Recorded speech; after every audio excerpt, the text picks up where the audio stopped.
last one. Every last one. Every last person. Right? Yeah.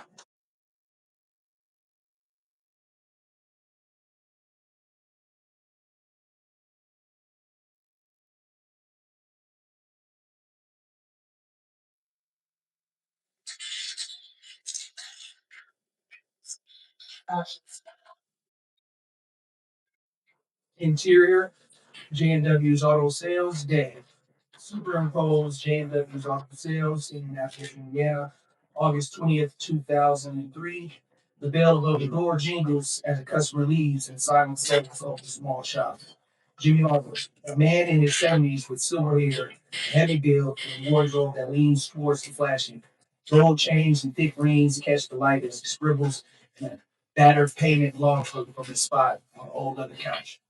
Across the room, Thomas Fremont, also in the 70s and built like a lifelong mechanic, grunts as he struggles with the baby seat of the back of the bicycle. The worn down radio crackles with an old country tune. Thomas pricking his finger on my bicycle, and he winces. Ouch. I already told you to leave that seat alone. I already got it on there. You know? Thomas huffs and sucks on his finger. Well, it was still loose. It's not loose. Damn it. You gotta mess with everything. Just leave it. Suddenly, the cell phone vibrates in Jimmy's pockets, flashing a picture of his son. He quickly answers. Hey, yeah. Did you talk to Karen? All right. I'll be ready, okay? Love you too. Bye. Thomas eyes the parking lot through the smudged window. Three young black men circle a green Oldsmobile. Its guarding 26-inch rims catching the sun. Hey, here come those guys from the other day. I bet they don't have 10 cents between them. Jimmy glances out, and his expression's hardening. Well, go see what they want. I already know. They're eyeing that Olds with the rims. The bell jingles again as the three men step into the shop, their eyes sweeping the place with quiet intensity. Hello? Can I help you? How much for that green Olds outside? 2,500 cash. I want to buy it on payments. I don't do payments, but Jimmy here can handle it. Well, Thomas shifts the negotiation to Jimmy, who lifts the group over. All right, car's 240.95. I'll get 600 down. Don't go 50 bucks a month. I got like 300. Jimmy hesitates, eyes narrow, good nods. Fine, 300 down. I need a reset my bill or reset receipt. A slow, dark smile spreads over V-Man Warner's face. He reaches behind his waistband and pulls out a 45 caliber gun, pressing it against Jimmy's chest. Here's my receipt. Now hand me over that money. V-Man 1 yanks Jimmy by the collar, dragging him into the back office as V-Man 3 stands watched by the door. Without warning, V-Man 2 smashes Thomas in the head with the gun. He crumbles to the floor, blood trickling from his temple. Don't get up. Thomas' face contorts with fear as he pleads, barely able to form a word. Please, don't kill me, man. Get up. Shakily, Thomas rises, only to be shoved back into the chair. V-Man 2's gun leveled squarely at his chest. Sit tight. No. In the back office, Jimmy and V-Man 1 grapple for control over the gun. Their grunts and curses filling the air. Pistol jerks back at V-Man 1's grip. Jimmy bolts towards the field. A gunshot shatters the tense silence. Cut to Jimmy stumbles, clutching his right calf, blood spraining his jeans as he collapses against the door frame, and crimson trail marking the steps. Exterior car lot, dead. Jimmy tumbles out of the exit, landing hard on the asphalt of the car lot. Before he can reach his breath, V-Man 1 and V-Man 3 descend on him, slamming the butts of their guns against him. Jimmy's groans echoes across the lot and trails defensively. V-Man 1 yanks an envelope from Jimmy's front pocket, cash tightens down with rubber bands spilling out, along with the cell phone. The two men turn and sprint away, weaving through parked cars. Yo, D, let's go. Interior, J&W's auto sale, bang. V-Man 2 backs slowly toward the door, keeping his gun trained on Thomas, who stands frozen, his eyes locked on the V-Man 2. The bell above the door jingles as V-Man 2 slips out, leaving Thomas trembling in the silence. Cut black. Opening credits. Third World, 96 degrees in the shade. Live reggae on the river concert. Montage clips of police brutality, world events, and time lapse, homelessness, current and recent tragic events. Once drum plays and senior scenes, said it was 96 degrees. Title screen, Time is God. Spear, Akron, Ohio, day. Superimposed 1990 Akron, Ohio. Four young boys ride their bikes through the streets. Darius Lee, 7, African American, with a curly part in his hair and a baby face, proudly sports a Michael Jordan shirt and stonewashed jeans. His friends, Pooh, 7, Will, 12, and Goon, 11, ride alongside him. All are African American, each one distinct in age and style. Montage. The boys weave through the bustling neighborhoods, popping bike jumps, skidding across intersections, dodging traffic. They zip past people playing tag, little girls jump roping, pedestrians and grandsons and boys slash by. The energy builds as the music and credits crescendo, just as they roll to stop at a red light. Across the street, Darius spots his Uncle Ed, simply drunk and disheveled, stands outside the corner of the store. He's in a black and white checker flannel and stained tank top underneath the grimy baseball cap, tilted slightly to the left. He sways unsteadily eyeing a neighbor dice game, a nearby dice game. Darius's expression shifts to disappointment, and with a shard look, the four boys pedal toward Uncle H, their movements slowing as they approach. Steer liquor store, there. Goon and Will drop their bikes, letting them clatter to the ground and start toward the school. Grab me some lemon heads. You need some? I'm good. Uncle H, man, why you always posted up on this corner? Oh, I started seeing you here all the time. Uncle H gives them a bleary, drunken stare that lets out his favorite catchphrase. Niggas do that. A police cruiser rolls slowly down the street. Its occupants eyeing the men on the corner. Guys scramble to gather their money, casting wary glances at the officers. One cop smirks, making a taunting gun gesture out the window, laughing as they drive off. Darius stands frozen, watching the cruiser disappear down the street. For a split second, he catches sight of a dark figure, a man in a black fedora and a black trench coat, standing in the shadows of the opposite corner. The man's face is hidden, obscured by shadows, yet he seems to be staring straight at Darius, an ominous presence amidst the street hustle. Darius blinks, but when he looks back, the man is gone. Hey, Darius. Darius. Darius looks at his brother. Give me $1. Darius is disgusted with Uncle H. What? Uncle H. Go home, man. I'm gonna go. Little man. Hey, you really need to listen to them. Get off the block. You're making it harder to change over here anyway. Do that. Do that. Will and Goon walk out the store. Will still talking to the store. All right, Mr. Chan. I'll see you later. Well, give me $1, man. Okay, John, I may be able to do that. But he first got to settle home, sir. Let me talk to you. Why you always got to use the word nigga all the time? When that's those rubber black folks, hey. Will digging in his pocket for $1. Man, you about to give him one? You about to give one to him? Man, you making it worse. Beat. Come on. Beat. Come on, let's go. Who was doing all the ride off to Ma's house, which was catty cornered across the street from the store. Will lags behind talking to Uncle H. Steer Grandma's house, light cars, dead. Grandma, Ma, 70, walks out of the house onto the porch to grab some fresh air from cooking in the hot kitchen all day. Her accent is extremely country from her roots growing up in the deep south of Macon, Georgia. She is wearing a white shirt, stonewashed blue jeans, and no shoes on. All boys drop by and sit on the porch with Mom. Hey, Mom. Yeah, hello. Hey, Grandma. Ma squinting lifts toward corner school. Was that your uncle asked you then? Yes. Oh, he needs to come up off that can for. What did you do? Ask you for some money? Yeah. I hope you didn't. No, he asked for it though. I know. No. He's probably from his house too. Yeah, that's it. Darius taps Gould on the leg for cursing in front of Mom. What? He is. No, that too, huh?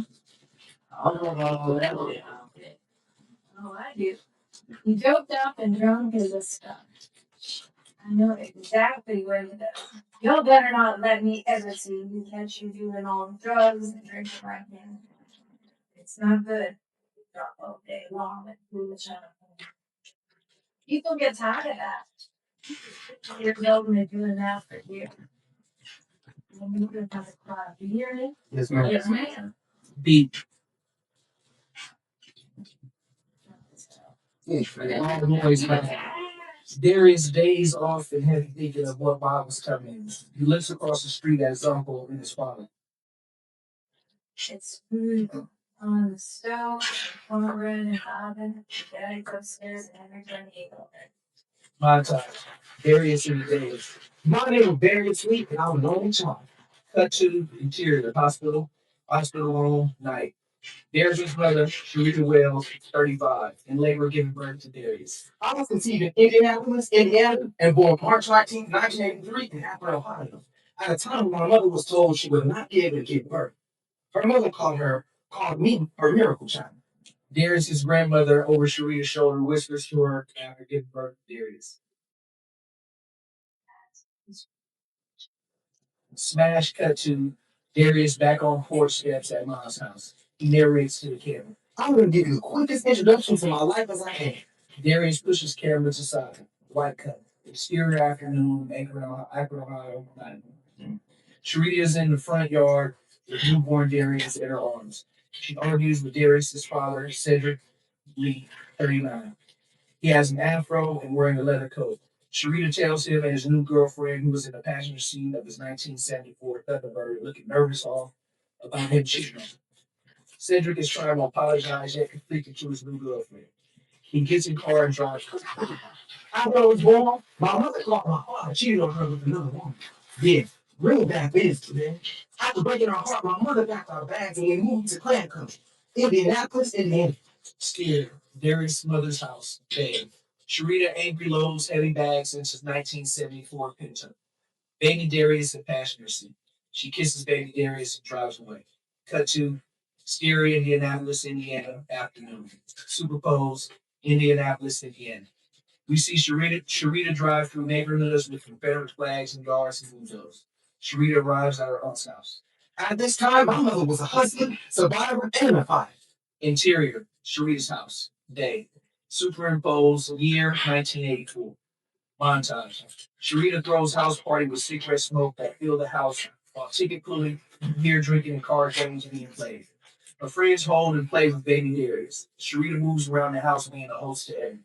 My mother never put pops on child support. So when people talk about women never being a father, please. She played both roles. Even when she knew nothing about being a man, yet she did it anyway.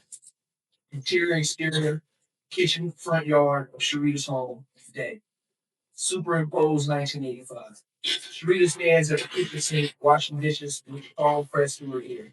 Through the window, she keeps a watchful eye on Darius, who plays with his toys in the front yard. Outside, a white male paces slowly along the sidewalk, glancing towards the yard. He approaches the gate, then, after a pause, opens it and steps inside, moving toward toddler Darius with intent. From the kitchen, Sharita catches sight of the man's approach. Her eyes widen as she realizes what's happening. She drops the phone, grabs the kitchen knife, and bolts outside, yelling. The man lets go of Darius, startled, and immediately flees. Sharita scoops Darius up, clutching him tightly, her eyes fixed on the figure retreating down the street. Interior, exterior, Easter at Sharita House, day. Superimposed 1987. Darius stands in the yard, gripping a tiny basketball, watching other children play with the blow up punching clown, its weighted red base causing it to bounce back after each hit. Sharita tends to the grill, cooking up food for the neighborhood kids, laughter and excitement filling the air as the children run around hunting Easter eggs. Young Pooh approaches Sharita, tugging on her sleeve. Miss Sharita, can I use the bathroom? Suddenly, Sharita calls out, Darius? Darius flinches, a nervous reaction to his mother's voice. What's wrong with you? Come here. Darius runs to him. Take Pooh aside and show me the back. Darius grabs Pooh's shoulder and they head to the door. Suddenly, Sharita calls out, Darius, come at here. Darius stops, frustrated, catching his breath. Hold up. He turns and runs back to Sharita, who leans down, whispering from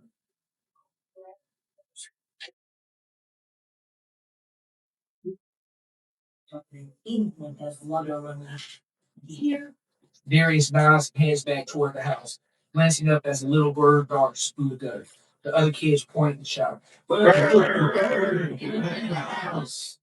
Darius, looking worried, runs back to Sharita, clutching her leg. Tell us, if you don't go get in that house, nothing's gonna get you. The bird just flew by her. It's nothing inside. Darius wipes his tears, casting the last anxious look at Sharita before turning back. The other children snicker and tease as he hesitantly moves towards the house. You foreign, D. To the exterior Sharia house today. Darius enters, eyes on the ceiling, brace for any sudden need. He darts off to the bathroom as Darius quickly grabs Sharita's purse from the room, then dashes back outside. What are you? In the bathroom, B. There. You don't come back in there and wait till he's finished. That bird is not going to get you. Darius grunts upset and nervous, walk back towards the house. Smash that. Darius slowly peeks his head in and walks into the living room. He sits nervously on the couch and waits for food to finish using the bathroom. Darius listens closely, thinking hears the bird. He sighs at defeat. Cheery exterior, auntie names preschool day. Recess is ending, and the other children begin heading back inside, but Darius lingers, focused intently on the caterpillar crawling along the tree branch. Growing up with a lot of loneliness, my curiosity became a big part of it. Time to come in. Darius, do you hear me? It's time to come inside. Oh, the teacher walks over, reaching gently for Darius's arm. No. All right, let's go here. We hear a loud cymbal bomb as Darius, in a slow motion shot, lifts one leg, mimicking the iconic crane kick from the Karate Kid, and lands a swift kick to his teacher's shin. Now, I know what she was thinking, but you couldn't tell me nothing. I was the Karate Kid. The teacher, caught between shock and amusement, stumbled back, holding his chin. Ouch. Boy. Darius strikes a pose, imitating Bruce Lee with exaggerated confidence. Yeah. Oh, yeah. And I was Bruce Lee, too. Interior, principal office, day. The scene shifts to the principal's office where the teacher and principal attempt to paddle Darius, but he kicks his swirl and refuses to give in. Now, this was back when teachers could paddle, but I wouldn't have it. In another room behind glass, we see the principal on the phone calling Sharita at work. I thought every teacher to avoid that one. But at what cost? Sugar exterior, hospital, day. Sharita stands in a break room, phone pressed to her ear, her expression tight with frustration as she listens to the principal on the other end. My mother had to get caught at work about my behavior. Exterior hospital, parking lot, day. Sharita, visibly angry, strides across the parking lot toward her car, her face set with determination. She had to leave her job. Interior principal office, day. Sharita shakes hands with principal. Sharita looks towards Darius through glass window office and Darius knows who's in front.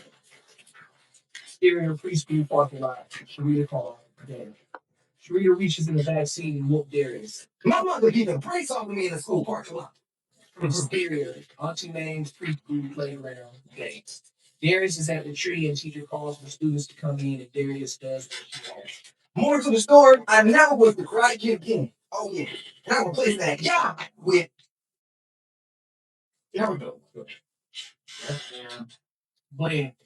Interior, exterior, school bus, front of Sharita home. Day. Superimposed 1990. A bus pack of kids rumbles down the street, students hanging out the windows, singing along the public enemies. 911 is a joke. The heavy-set bus driver, wearing black gloves and dark glasses, pumps his fist in the air, joining in with the kids. The bus comes to a stop. Darius hops off, waving as it pulls away. As he walks towards the gate of his home, he glances up at the street and freezes, watching police officers rough up a man outside his car. Sharita steps out of the house, her face tense as she quickly moves to his side, guiding toward the front door. B. She kept me away from the streets and drugs. Even when the streets kept calling. Interior, Sharita home, night. Living room, Darius bedroom. Darius playing video games as Sharita argues with Cedric over the phone. So I said, do you realize I can take you to court? Do you? So why you both spend any time with him? Then take the day off for work. Why not? Darius gets up and closes the door with background noise and video game sounds and other arguments. Interior, Sharita home, night. We see Sharita preparing to meet Darius at home. My mother had this saying she would say every time she would leave me at home alone. Don't open the door for me. I don't care if it's God at the door. You don't open this door. Darius walks from the kitchen and makes a bowl of cereal. Darius lays on his stomach watching TV. Due to the fact that I had no dad at home, TV and loneliness became my day. My nightmares became my expectations. Interfact. Interior. Darius' bedroom. Night. Silence. Darius' bedroom, sunlight leaking through half-closed blinds. Dust floats in the air. The house breathes softly around him. Darius sleeps on his back, vulnerable. His eyes hackle. He tries to move. Nothing. Panic creeps in slowly, like cold water. Darius' eyes dart left. Right, his body frozen. Chest tight, breath shallow. To the right of the bed, a figure stands. A man in a hat and trench coat. Still. Impossible. The brim of the hat shadows his face completely. No features, just blackness. Darker than the room itself. Not absence, presence. Watching. Darius' eyes wide. He tries to scream. Nothing comes out. His throat strains, but only a low, broken hum escapes. A trap sound. Desperate. He tries to sit up, to fight, to swing. His body refuses. Beside the man on the floor, a small, demon-like figure crouches. Too thin, too sharp, eyes glint inflating in the dark. Darius looks at the foot of the bed. Another one. Waiting. They don't move. They don't need to. Tears spill down Darius' face as he strains harder, veins popping in his neck, his hum rising, cracking, becoming almost a scream. Suddenly, a loud, piercing scream rips out of him. Darius bolts upright. The room is empty. The man is gone. The demons gone. Just low sunlight. Just walls. Just silence. Darius leaps out of bed, heart racing, breath wild. He throws open the bedroom door. Interior hallway night. Empty. He runs. Interior living room night. Nothing. Interior kitchen night. Still, no sign of anyone. No sound. No movement. Darius stands alone in the middle of the house, shaking, trying to understand what just happened. He looks down at his hands. They're real, moving. He swallows hard, confused, terrified. And wait, the house offers no answers, only quiet. Cut to black. Interior church day. Darius, Uncle Troy, 39, is preaching in the pulpit, a small congregation church. Darius is sitting with his cousins, Sierra, Ace, Morris. Morris is playing around while his dad is preaching. My uncle was an ex-gang and mafia member turned pastor Catholic for the community. Most times I'll hang with him and my cousins. And God won't put more on you than you can bear. Uncle Troy takes a beat and notices Morris playing while he preaches and scolds on the congregation. George. Yes, sir. Boy, sit still. Uncle Troy takes a beat and stares at Morris. Don't make me have to tell you again. Growing up around this home and the PK kids, I was taught to stay away from the world. But he was my father. Intercut. Interior. Middle school 47 hallway. Date. Superimposed year 1995. We see Darius Middle School coach Eddie Darnell with gold teeth, leather pants, 4 gold necklaces, gold rings on both hands, box glasses, and Jerry curl walk down the hall. Eddie walks past Darius. Eddie turns around, slides his glasses down his nose, looks Darius up and down in awe of how tall Darius was. Boy, you're gonna get basketball. Darius looks at him with disgust. I didn't even want to play basketball. I was focused on football. I'm good. Inner light cut to many clips of Darius playing football. Cut to Nah, boy, you're gonna play basketball. And that's heavy. I'm gonna call your mom and arrange everything. Interior Sharita's house at night. Eddie Darnell comes over to recruit Darius for the middle school basketball team. Sharita enters the door and we see a camera close up through the peephole of the door. Gold teeth of Eddie with flowers she gives Darius mother. Sharita looks through the peephole and is confused by the flowers. But hello. How you doing, Miss Lee? I'm Eddie, Darius' coach, 47. I spoke to you over the phone about your son playing on the basketball team. Can I come in? looks back over his shoulder at Darius with a look of confusion. Yes. Come here. Eddie hands her the flowers. These are for you. Sharita is confused by the flowers. And you. Would you like some water or coffee? I take some Kool-Aid.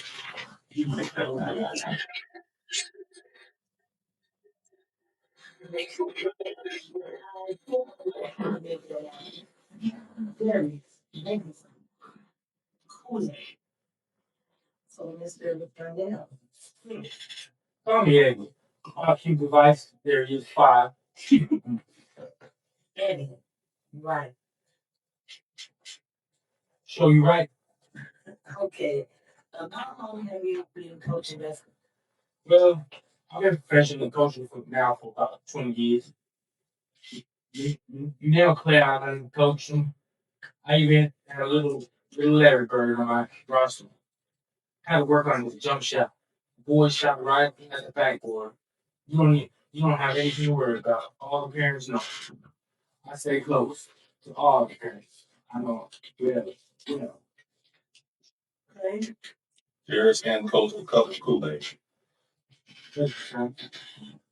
You saw, yeah. So I was walking down the hall and I seen his son. Yeah. And Eddie takes a sip of Kool-Aid. Shit, boy, you gotta put some more shit in. Motherfucker. He takes another sip. Yeah, forget it. Once he in there, I said to myself, big boy right there, he need to be playing some basketball. You ain't gotta worry. Oh, Eddie gotta take care of him. And now I can even take care of you too, Mr. Raj. Darius' mom has a look that Eddie can tell is like over her. I think it's great to have various possibilities. And look forward to being Spartan too. Personally, I think something bad all by myself. Darius has a look of disgust because he doesn't want to play basketball, yet his mother is making him. Well, sounds like a plan. See you next week, boy. Fade out. Interior basketball game. Darius is on the bench like he doesn't want to play or be there. Eddie Darnell is screaming at players on the floor. The team is losing horribly as coach looks down the bench and spots Darius spaced out, not paying attention to the game. Darius. Darius. Darius looks up at the coach. Come here, boy. Look, I want you to go in for the Philip. Darius runs directly into the game, not aware he is supposed to wait by the scorer's table first before entering. Wait, boy. What the hell are you doing? You gotta go to the scores table first, boy, and wait there. You're going in the Philip, boy. Philip, let's go. Now. Darius runs to the scores table and starts at scoreboard, taken with a awkward silence. Okay. Darius. Okay, hi Darius. Who you coming for? Dylan? What number, son? Number 20. Wait a minute to the buzzer sounds and you going in. Buzzer sounds and Darius tells Philip he has to come out. You're supposed damn. Runs out, gains the bench, and stares at Darius. This boy is always eating. I do nothing to him that he forever ain't no. Even when we played football, he ain't. Intercut, exterior football game day. Darius is on the receiving team in the football game after the kickoff. Screaming fans and students on the sidelines. Darius catches the ball and runs to get it back for a touchdown. We see Philip on the sidelines, mad about it. Man, I'm better than him. Darius football coach in a huddle with the team.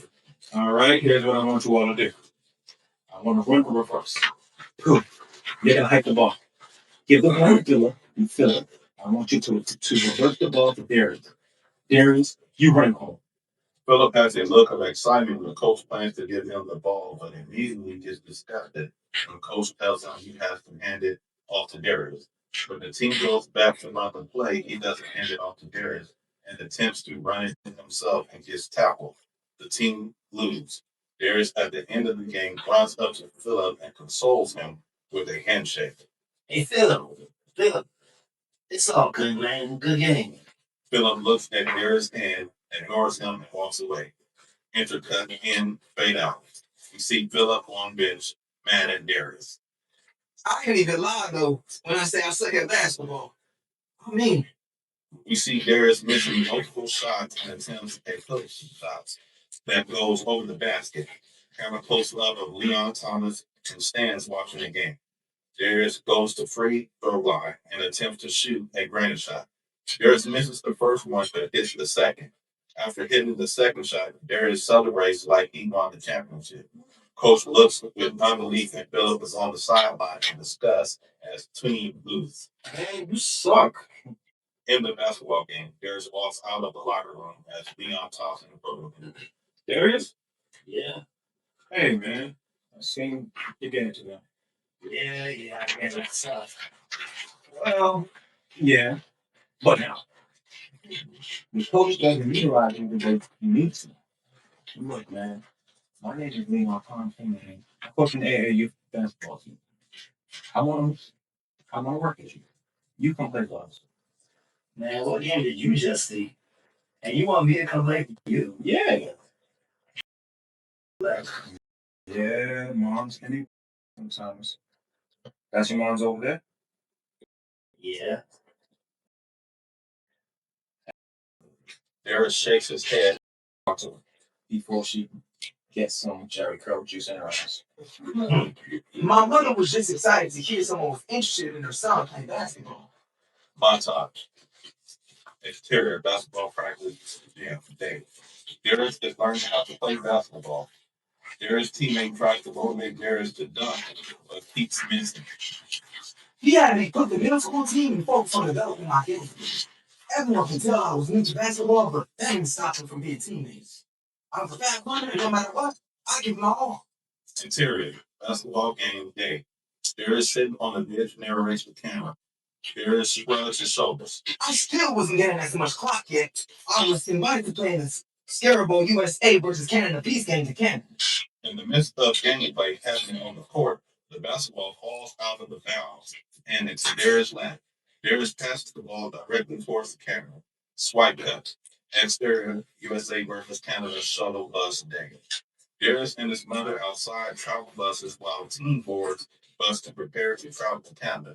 Sharita is nervous and paranoid for Darius. She kisses him on the forehead and gives him instructions. Darius is embarrassed. Mom, okay. Okay.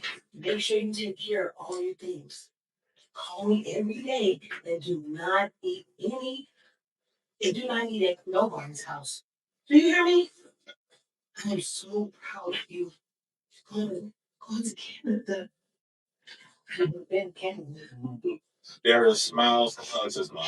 All right, everyone. Let's hit it. Please take care of my son. Don't worry. We got it. Parents, crowds, coach with worry for their children. Darius blows a kiss at mom before boarding the bus. Parents wave at their children while bus drives away.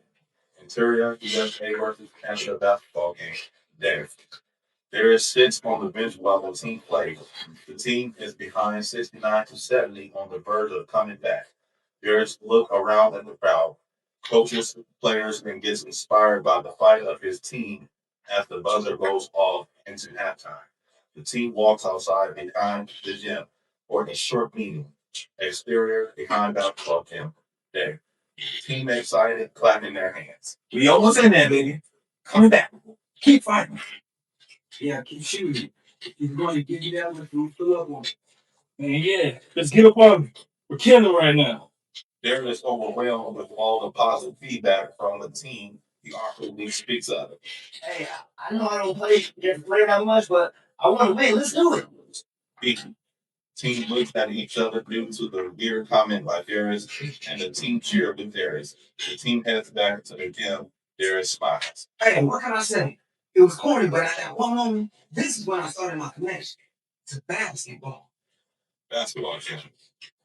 Buzzer going off. Team lose. Teammates upset by loss, but Darius is still cheerful of his newfound love for the game of basketball. Darius on face smiles. Yeah, we lost, but I let that gym inspire. Now I want to play basketball. Montage. We see Darius attempt to dunk and continue to miss. Darius trains, practice, and plays in game. We see Darius winning awards. Interior, church basketball game, night. Darius is attempting to dunk. He goes up for the dunk, and as he is in the air, an older woman is walking by under the basket as he finally dunks it. Darius with unbelief and excitement. I did it. I just know. That older woman continues her struggle. He tries again and dunks for the second time. Darius is overly excited that he officially can dunk now. He keeps on dunking. Every basketball player's first time dunking is like God opened up the heavens and said, "You may finish it." I'll dunk this. At one time, you see a choir singing, Heaven and Darius is flying through, and Evan shot of clouds dunking the basketball. I knew if I could dunk, I'd get better. And if I could get better, I could be the best. At this moment, I knew I was destined for the MB. Smash that. High camera close up of the face of basketball, coach and Frank talk to Darius. Darius takes a deep look in face of disappointment as Darius walks away out of the brain. Interior, exterior, basketball courts, day, night, montage. Darius dunking on individuals at different basketball courts. After that little talk, I exploded in basketball. Interior, Arsenal Tech basketball gym, football, pep rally night. Superimposed year 1997.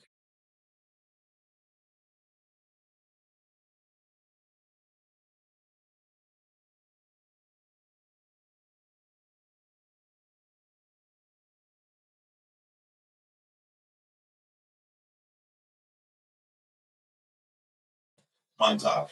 Darius hits a fadeaway jump shot while his high school coach, Coach Carl, 50s, and assistant coaches watch from the sideline with interest in him. Darius is in the office being invited to play varsity basketball.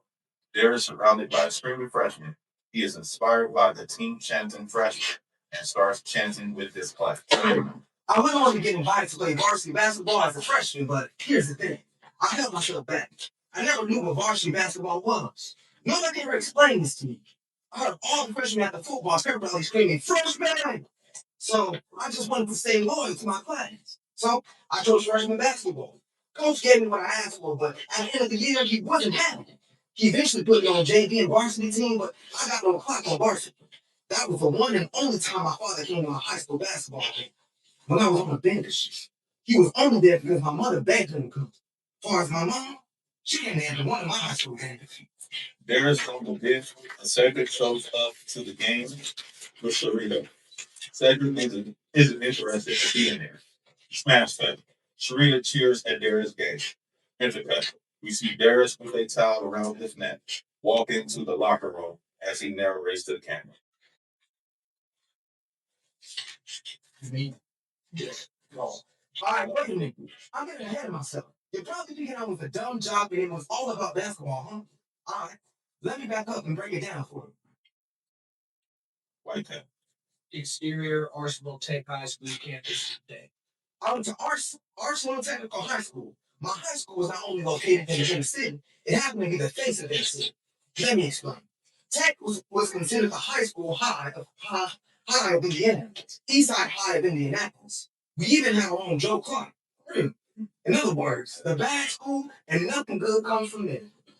High school students going to their classes. Darius, Will, Goon, and Pooh are walking in slow motion on the school campus. We see the dean of school with the bullhorn yelling to some of the students. Interior, Darius at home, day. Montage. Darius getting out of the shower and walk past the TV. News with the heading reading dangerous school bad test scores. Darius looks at the TV in disappointment. Dangerous low test scores at downright bad. IPS school, Arsenal Technical High School, has a rash of problems starting with its violent behavior of students and poor test scores. Located in a minority section of cities in the city, causes problems for the city's image and furthermore, the state. The Indiana school officials love to make it that way. Love to put a bad taste in the mouths of the community about our school and where we come from, because they didn't come from it. These folks acted like we didn't have eyes or something. We witnessed and heard them all. School board would report to the media about our low test scores, and the local media would eat it up. Their favorite word minorities. I never believed in that word, minority. Another word for less than a snitch to me. Montage. Students tested in tech library and confused by the questions. State Congress at State House signing checks to suburban schools officials. Slow motion of suburban students in a beautiful school walking around their school. So that's you guys' fault, right? Test scores were tallied on national standardized testing like the ACT and the SAT. But the issue here was suburban high schools and a small portion of inner city schools were purposely issued money to prepare students for the future. This money paid for better facilities, better wages for the teachers, and more importantly, updated books that prepare their students for those SAT and SCT school tests. Yet, our schools were not given a stimulus bill. Interior, Town Hall School Board meeting. Night. Board members in a meeting with Arsenal Tech teachers. Slow motion shot of teachers arguing with board officials. I wouldn't trade the teachers we had in my high school for the world. We had the best teachers anyone could ever have. Oh yeah, I was not an old student off the high day books. Scarier, basketball park day. Darius dunking on someone at the park. Onlookers react to the dunk. Every summer, I was playing AAU basketball. I would average 25 points a game, and around Indianapolis, I was now known for slam dunking on something. Plus to interior high school practice and tryouts day. Darius playing post in basketball practice. But sophomore season, I was still back in the post, only because I was tall. I think you're playing. It made me a versatile player. Darius, shut your mouth. Darius stretches out in new tryouts. Philip sees Darius, stops stretching, slowly gets up and walks away. Oh yeah. Remember Phillips from middle school? Well, Philip tried out for the team, but when the coach had me stretch out new players, Philip didn't like it because it is hard. He was better than me. Everybody ain't going to be glad for your elevation. No love lost though. Exterior, Arsenal Tech School campus day. We see Darius' point of view. Philip selling drugs. Philip glanced at Darius. Darius watched Philip walking off school property. He sold drugs around the high school and provided that negative that the board officials wanted to hear. Eventually, he stopped coming to school and all. Interior, high school practice and tryouts day. Darius is slashing to the bucket and guns. Coach Carl watches and motivates players to the sideline. Word up? Oh yeah. I was more of a slash. My high school coach patterned himself after Bobby Knight. Impact, montage, video clips of Bobby Knight coaching. Bobby Knight was an Indiana University basketball coaching guide for all these small-time coaches. He would smack players, choke players, and even throw chairs into the floors when he was pissed. But the special thing about Bobby Knight was it didn't allow his team to have a one-up superstar. It was all about teamwork and work for the benefit thereof. Deepfake photo of Bobby Knight on Malcolm X picture of him standing by the window of an AK-47. Deepfake photo of Debo from the movie Friday. Imagine a white Malcolm X from basketball. By any means necessary, dive on the floor, run and play, how I showed. He was the Debo of basketball. You get fouled, fuck that. Get back on the defensive and make it up. A coach's coach. Pure Indiana basketball. Interior, high school basketball game day. High school team shoots buzzer beater, game-winning shot. Darius and team walk to locker room. Coach Carl kicks trash can after team loss. But unlike Bobby Knight, we lose at another season and don't make concessions. Interior, Dorita House day. Superimposed, summer 1999. Darius looking at a 5-star room tour. This was the summer I exploded as a player. I found out about his basketball camp in Pennsylvania called 5-Star Basketball Camp that all the greats went to. Montage. Photos of Kevin Garnett, Stephon Marbury, Kevin Durant, Patrick Ewing, Carmelo Anthony, LeBron James, and Michael Jordan at 5-star camp. Kevin Garnett, Stephon Marbury, Kevin Durant, Patrick Ewing, Carmelo Anthony, LeBron James, and even Michael Jordan. Interior, car, movie, day. Cedric is driving Darius to the 5-star basketball camp. My father actually agreed he would drop me off at the camp. Exterior, 5-star camp, day. Darius arrives at camp. Darius' point of view, we see university campus, EPs, coaches, players arriving, 5-star and Slam Magazine banners. This is why I received exposure like what? Interior, exterior, basketball gym, day. Montage. Improv basketball competitive games, players training, coaches coaching players, college basketball stats and machines. Darius hits game-winning shot. Darius being awarded MVP player. I led my team to the championship and won. I was the divisional championship MVP and campaign MVP for the entire camp. Exterior, Cedric Carr, day. Cedric is helping Darius load bags in the car. Cedric ignores Darius winning trophies.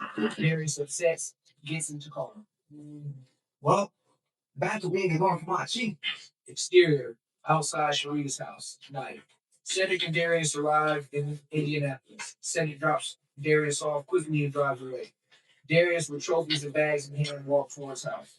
When I got back to Indianapolis, the word must have traveled fast because I was chosen for one of the top AAU teams in Indiana. Interior, basketball game today. Darius is scoring at will. College scouts and stands. I averaged 25 a game and even went on to score a 60-point game. AAU had college scouts knowing who I was. Interior, Arsenal Tech basketball game night. Darius plays big man and coach, not scoring as much. Yet after all that success, I come back to my junior year in high school and everything I learned and got used to doing changed. I didn't even hear from colleges, and I was wondering why. I was back playing post in after 15. Rock and roll pass coach after pick run. God damn, son. Darius smiles. Exterior, street in front of Sharita house, midday. Street lights are about to come on. Darius and Pooh playing curveball in the street. So you're not gonna go to all her because of that. Yup. And you should. She's crying too. Yes, she is. Petey, early 30s. The neighborhood drug dealer drive up to talk to Darius and Pooh. What's up, boy? What's up, Edie?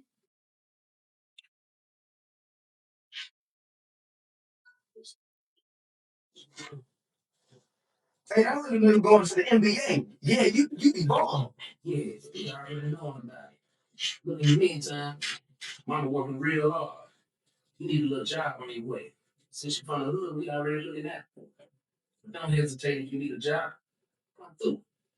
You know, till you start cashing them big checks. Sharita looking from her doorway. Darius, time to go. Petey waves at Sharita and drive away. Darius daps Pooh and heads towards the house. Sharita closes the door behind Darius. Interior 5-star camp gym, day. Darius hits game-winning shot. Darius being awarded MVP trophy. The summer going into my senior year was when I learned basketball politics. I went back to 5-star camp and won MVP again for the second time, but that didn't stop the politics. Interior, cafeteria, day. Coach having a meeting, all players awaiting all-star game results. Darius at table with team excited to hear his name. Announcer began naming the players. Okay, we're going to get through this as quick as possible. Players, stand when you hear your name called. Mike Thomas. Remember, I just came from out of nowhere. The coaches had issues in high school. All the Americans that were present at the camp. Darius' name isn't called and everyone is basketball. These politicians didn't choose me for the All-Star game. Can you believe it? Hey, bro. They ain't call your name? Nah. That's bullshit. Announcer shakes the chosen players' hands. Coaches look Darius way confused to what was happening. I led my team to the championship, won it and received MVP for the entire camp. And because of politics, I was shot from the All-Star game. It's crazy, right? Everyone, players, staff, and including coaches were baffled by the decision. They wanted to avoid me. Interior, 5-star camp gym, Arsenal all-star game, day. Montage. Players walking in the gym preparing for all-star game. Darius and teammates walk up to coaches to find out why he wasn't chosen. Coaches walking back to the gym to have a meeting. Coach walks up to Darius and tells him he can play and hands Darius a jersey. Darius on the bench tying his shoes. Scouts are preparing to watch the game. The camp protested the staff about me, and coaches had a meeting. I was asked to the All-Star game, yet I could only play second half. This game was in front of the entire camp. Slam Magazine, Nike, Reebok, and top D1 university coaches. Darius on the bench waiting to get into the game. Darius checks in the game and immediately blocks shots, dunks, and impresses the coaches that denied him. Darius checks out the game and looks at coaches that denied him. Coaches are embarrassed. After halftime, I took my 5 minutes of fame and went full throttle. This is my last year at 5-star. So I showed them how they were making a huge mistake by passing me up. Interior, Tech basketball gym, day. Locker room. Darius packing shoes and jersey in his bag. Practice just ended. Senior year and still no bike for them colleges? Sorry. I'm just gonna keep going. Gym. Darius walks out of the locker room. The gym is empty and Darius is walking towards the extra field. Darius is met by the school janitor, Mr. Pete, 58. Basketball teammate 1 and basketball teammate 2. Hey, Darius. What's up? I gotta go catch the first bus so I can. Hold up. Wait, Darius, there's something you need to know. Can't this wait till tomorrow? I gotta Go ahead, Mr. P. Pete, What's up, Darius? Look, you didn't hear this from me, but I was cleaning in Coach Carl's office the other day. I was emptying out the wastebasket and I accidentally dropped some trash on the side of the ground. Darius laughs. What? Cause strip on me for it? No, not that. Look, I picked it up and it was an unopened letter with your name addressed to you. So I figured, Mr. Pete hands Darius the letter. It says Penn State University on the front. It says Penn State University. Yeah, man. He said it's a stack of letters in the office with your name on it. Darius looks towards Coach Carl's office. Coach Carl sits at his desk on the phone. man, I can't lose my job with this, but I know you boys need a fine education and I can't see how someone would want to hold you boys back. Damn.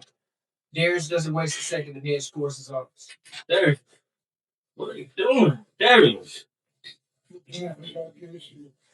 Mr. Pete hid under the bleachers. Basketball teammate 1 and 2 walk behind Darius. Darius walks to Coach Carl's office door. We need to talk. We see Coach Carl look up at Darius. Coach Carl gives him a hand signal for 1 sec and ends his call. What's up, man? Do I have letters? Coach Carl looks at basketball teammates 1 and 2 a few feet away from the office door. Coach Carl's point of view is basketball teammate 1 and 2 play it off like they're not listening because they don't want to get in trouble with the coach. B. Well, yeah, I think you have maybe 1 or 2.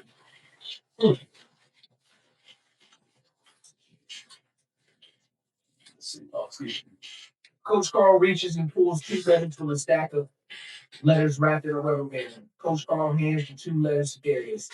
Darius looks at the 2 letters. Is this it? Coach Carl with sarcasm. Well, yeah. Now please leave my office. Darius looked down at 2 letters, looks over at the stack of letters, and looks back at Coach Carl before walking out of the office. Darius walked back towards the exit. Basketball teammates walk behind him. Mr. P speaks out from under the stands. I knew you was holding out. What letters were? Darius. Frank? How many letters did he hit? Darius holds up 2 letters while walking towards the exit. Bullshit. I see your name on a stack of letters wrapped in a rubber band. All of them has your name on them. Big columns, too. Damn, I hope I don't lose my job. Mr. P goes back to speaking. Darius walks towards school buses. Darius gets on school bus and sits near back of bus by window. Darius gazes out the window upset by his coach's betrayal. Darius looks down at the letters, opens them, and begins to read them. Camera close-up shot of letter, scholarship offer. Very impressed by academics and athletics. Interior Sharita's house, 9. Darius hands letters to Sharita. Sharita is excited. Darius hugs Sharita, pretends to be happy and walks back to his room. He lays on his back looking up at the camera. He closes his eyes. Interior basketball locker room before game night. Darius opens eyes and he gets in the locker room with the rest of his teammates. Coach Carl speaks to the team about his past, trying to relate with the players, but the players look at each other, not Billy. I know you guys have had it hard. Look, hell's bells, man. I'm in the same position.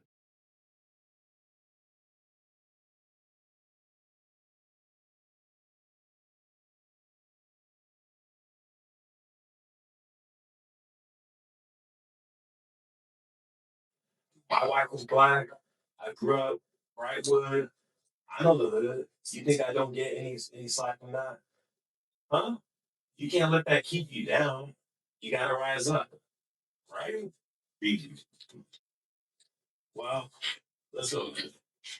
Team gets up to go play. Darius unimpressed by his coach. Darius takes a moment before getting up to go out to play with the team. Montage. Interior church. Day. Sharita getting baptized. Darius sits in the crowd while everyone applauds her baptism. Darius nostalgic as he watches her being baptized. My mother gave her life to Christ and left all her friends. She began getting serious about the Bible. I like the friends and the house parties though, but everybody feel like they gotta make a change for what they gave them. I like my mother better back then. She was like the neighborhood hero. But like I said earlier, everybody isn't going to be glad with what we deem as elevation. Interior Arsenal Tech hallway day. Darius is walking in the hallway with a teammate. Darius stops girlfriend in the hallway and begins talking to her. Girlfriend smiles. I can't talk though. I was chasing this girl in high school. Interior church night. Darius sings in gospel choir next to girlfriend. Both look at each other smiling. Darius looks misplaced yet grateful and surrendering to being in the gospel choir. She talked me into singing in the gospel choir. Hey, for her though, you know I did.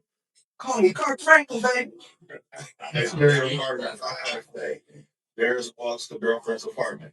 Darius sees girlfriend talking with drug dealer next to car with gold rim. Girlfriend kisses him and gets in his car. Darius walks away. She left me for her aunt, who was a drug dealer and ran the streets. Interior church night. Darius sings with gospel choir. Darius Hilvey girlfriend in hallway arguing with drug dealer.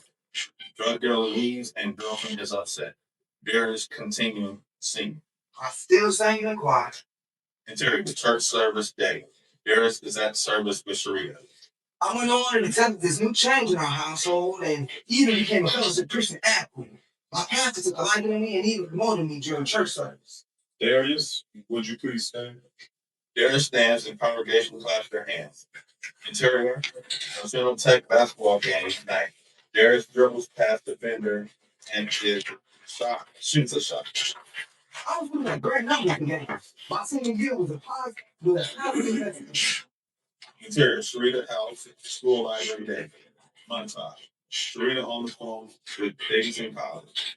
Darius at mailbox upset about act scores. Darius signing with junior college. Remember I said how I was an honor roll student and how our school had updated books? Well, my mother would stay in contact with Davis college about me joining the Wildcats. But my ACT scores came back low, so I had to settle to go to a junior college. No problem. We all knew what the plans were.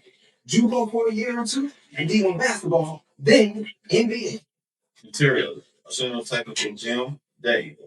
High school graduation, Darius walking across stage to receive his diploma. I graduated from high school, had my major and minors locked in, and thought I was prepared for a breeze. But little did I know, college prep was definitely needed before leaving home for the first time. Interior, exterior, junior college, day night montage. Darius smoking weed, having sex, sleeping in class, and basketball practice. Darius teacher handing him his grades. Darius with boxes in his hand, leaving college. The parties, practices, and the temptations you will face. As for me, I felt hard, so hard that my first year I was dropped. C student only because I would pass my assignments yet, but not show up for class. My teacher would call me a whiz kid that needed guidance. Interior, Sharita's house, Darius room night. Darius is sitting on his bed. He opens up the door and posts CD, cigars, and lighters. Darius moves socks aside, and it's a gun. Darius picks it up.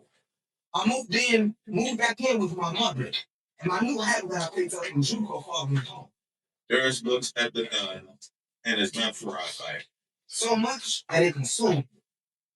Interior, Uncle Troy house day. Darius was hanging out with his cousins.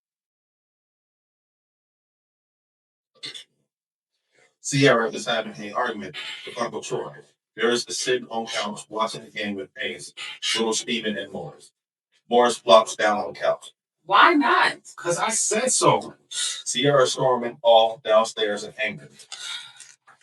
You can storm back all you want, and you better fix your attitude quick and slow your roll with all the stopping, Sierra. Morris laughs. Morris laughs and moves over. Oh, move!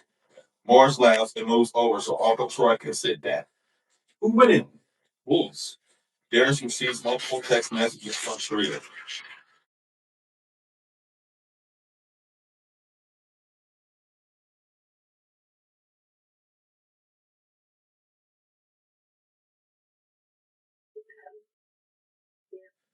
We need to come home. It's been 2 days. Nothing. There is text back to Sharita.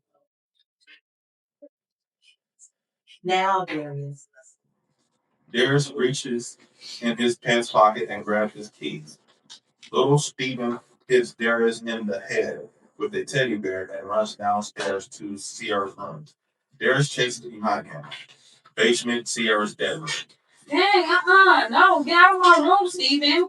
Darius played wrestle with little Steven. Sierra noticed Darius has his keys in his hand. Hey, Darius, you want to leave? Yeah. Could you give me a ride to pick up my car? I need some gas money. You got a car? Man, what car? I need to go pick it up. She ain't got no car. Shut up, Steven. I do got a car. Yeah, me dream. Man, she just trying to give you a ride since daddy was. I'm your business. Look, I don't want to get between you and these that. I'm grown. Darius and Limbo takes a moment to think. Living room. Darius, Sierra, and little Steven walk upstairs. Uncle Troy walks back into the living room. Where y'all going? Sierra stops past Uncle Troy, ignoring him out of the front door. I'm going to take Sierra to pick her car up. Little Steven walks past Darius. Yeah, right. So you let her talk you into talking to here? Uncle Troy slightly laughs. Can I go? I'm not driving. You gotta ask Darius. Boy, you going? Morris yelling at TV. Come on, man. Read down. Interior, car day. Sierra while getting into Darius' car. You get on my nerves.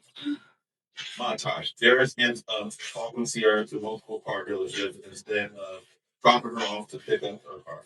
She eventually does not pick up any car. Darius is driving and Puff looks at his gas tank, noticing it's getting low. Let's stop and grab a pizza. Okay? Interior, exterior, car, Papa John's Pizza day. Sierra and little Steven is in the store waiting on pizza. Darius receives text from Sharita. Darius pop shots to text messages. Darius, where are you? Darius becoming impatient. Sierra and little Steven walk out of Papa John's for the pizza, large hard soda, and gets into Darius' car. Yeah, that's not angle. Interior, exterior, car outside Sharita's house, dead. Darius pulls up and gets out the car. I'll be back. Interior, Sharita's house today. Darius walks into the house. Sharita is cleaning up. I'm calling you to come. What's about it? I'm sorry.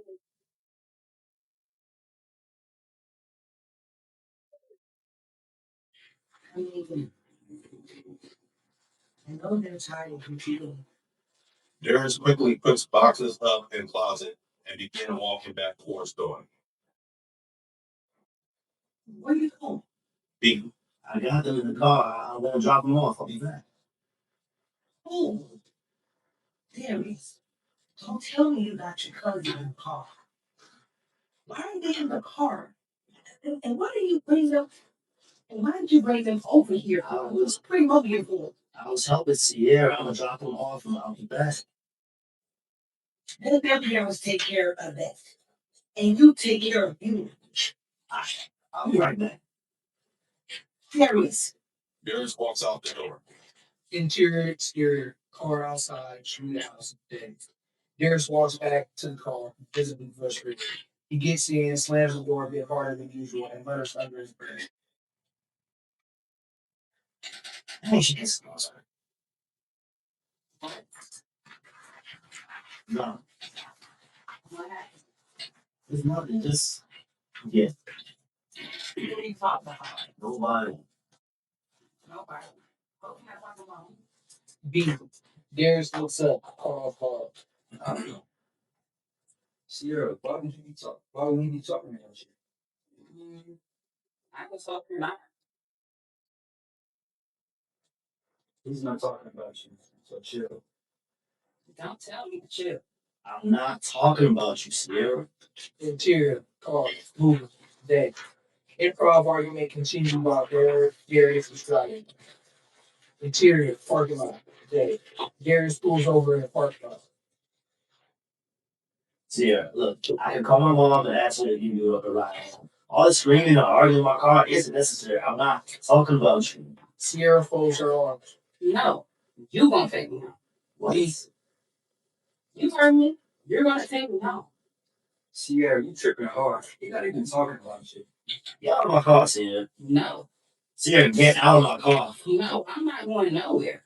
Look, Sierra, there's a walkway over there. You can walk. No, I'm not going nowhere.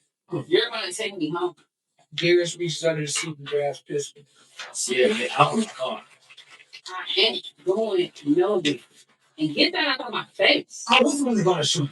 I just was trying to scare him to get it out of my car. Man, why won't she get out of my car? No, Darius, put your gun away. Sierra, just get out the car. Little Stephen crying. I wanna go home. Darius is nervous. Darius puts his gun back under the seat, get back in the car, and drives back to the house. Exterior further Sharita house. Day. Now get out of my car. Sharita takes the beat. Sharita throws the orange soda at Darius while getting out of the car. Sierra gets out of the car, walking towards Sharita house. All I remember was blacking out. Darius reaches under the seat and shoots 3 shots into the grass. Sierra looks over her shoulder, walking real fast towards Sharita house. My life is spiraling out of control. Darius gets out and walks into Sharita house while Ace follows behind him. Interior Sharita house. Day. Darius grabs Sierra and slaps her on the couch. Sierra gets up and punches Sharita. Don't you ever put your hands on me.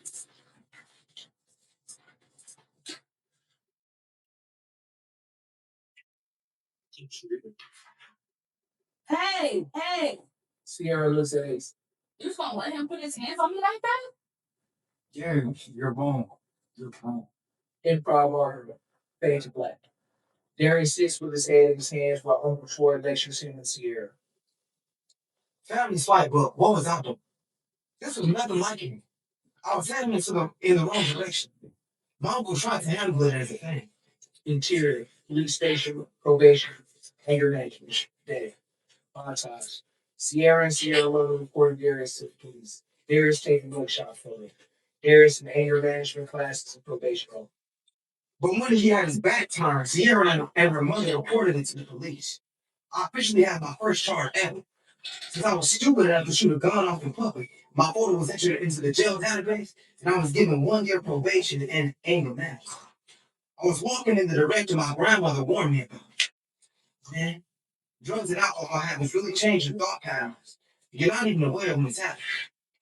I realized what I've done was stupid, and I began getting my head back on straight and going in the correct direction. Montage. Darius shaking hands with college kids. My college recruits didn't pass me up, though. Most were aware to what had happened and awaited me to pull through this mishap. Interior, church, probation, anger management, day. Darius at Bible study, counseling, completing anger management classes, and walking out of probation mode. So I began going to Bible study more often and even college prep counseling to prepare me for a major bounce back. I put away all barriers. I did not smoke or drink anymore. I completed my anger management and finished 1 year probation. Interior, exterior, Florida State University, day. Darius and Sharita at college visit. I was being scouted by Clark State University to finish up where I left off. I was eventually asked to return to my junior college, yet I declined due to the fact I didn't want to go back to a familiar place. I was going to do it this time.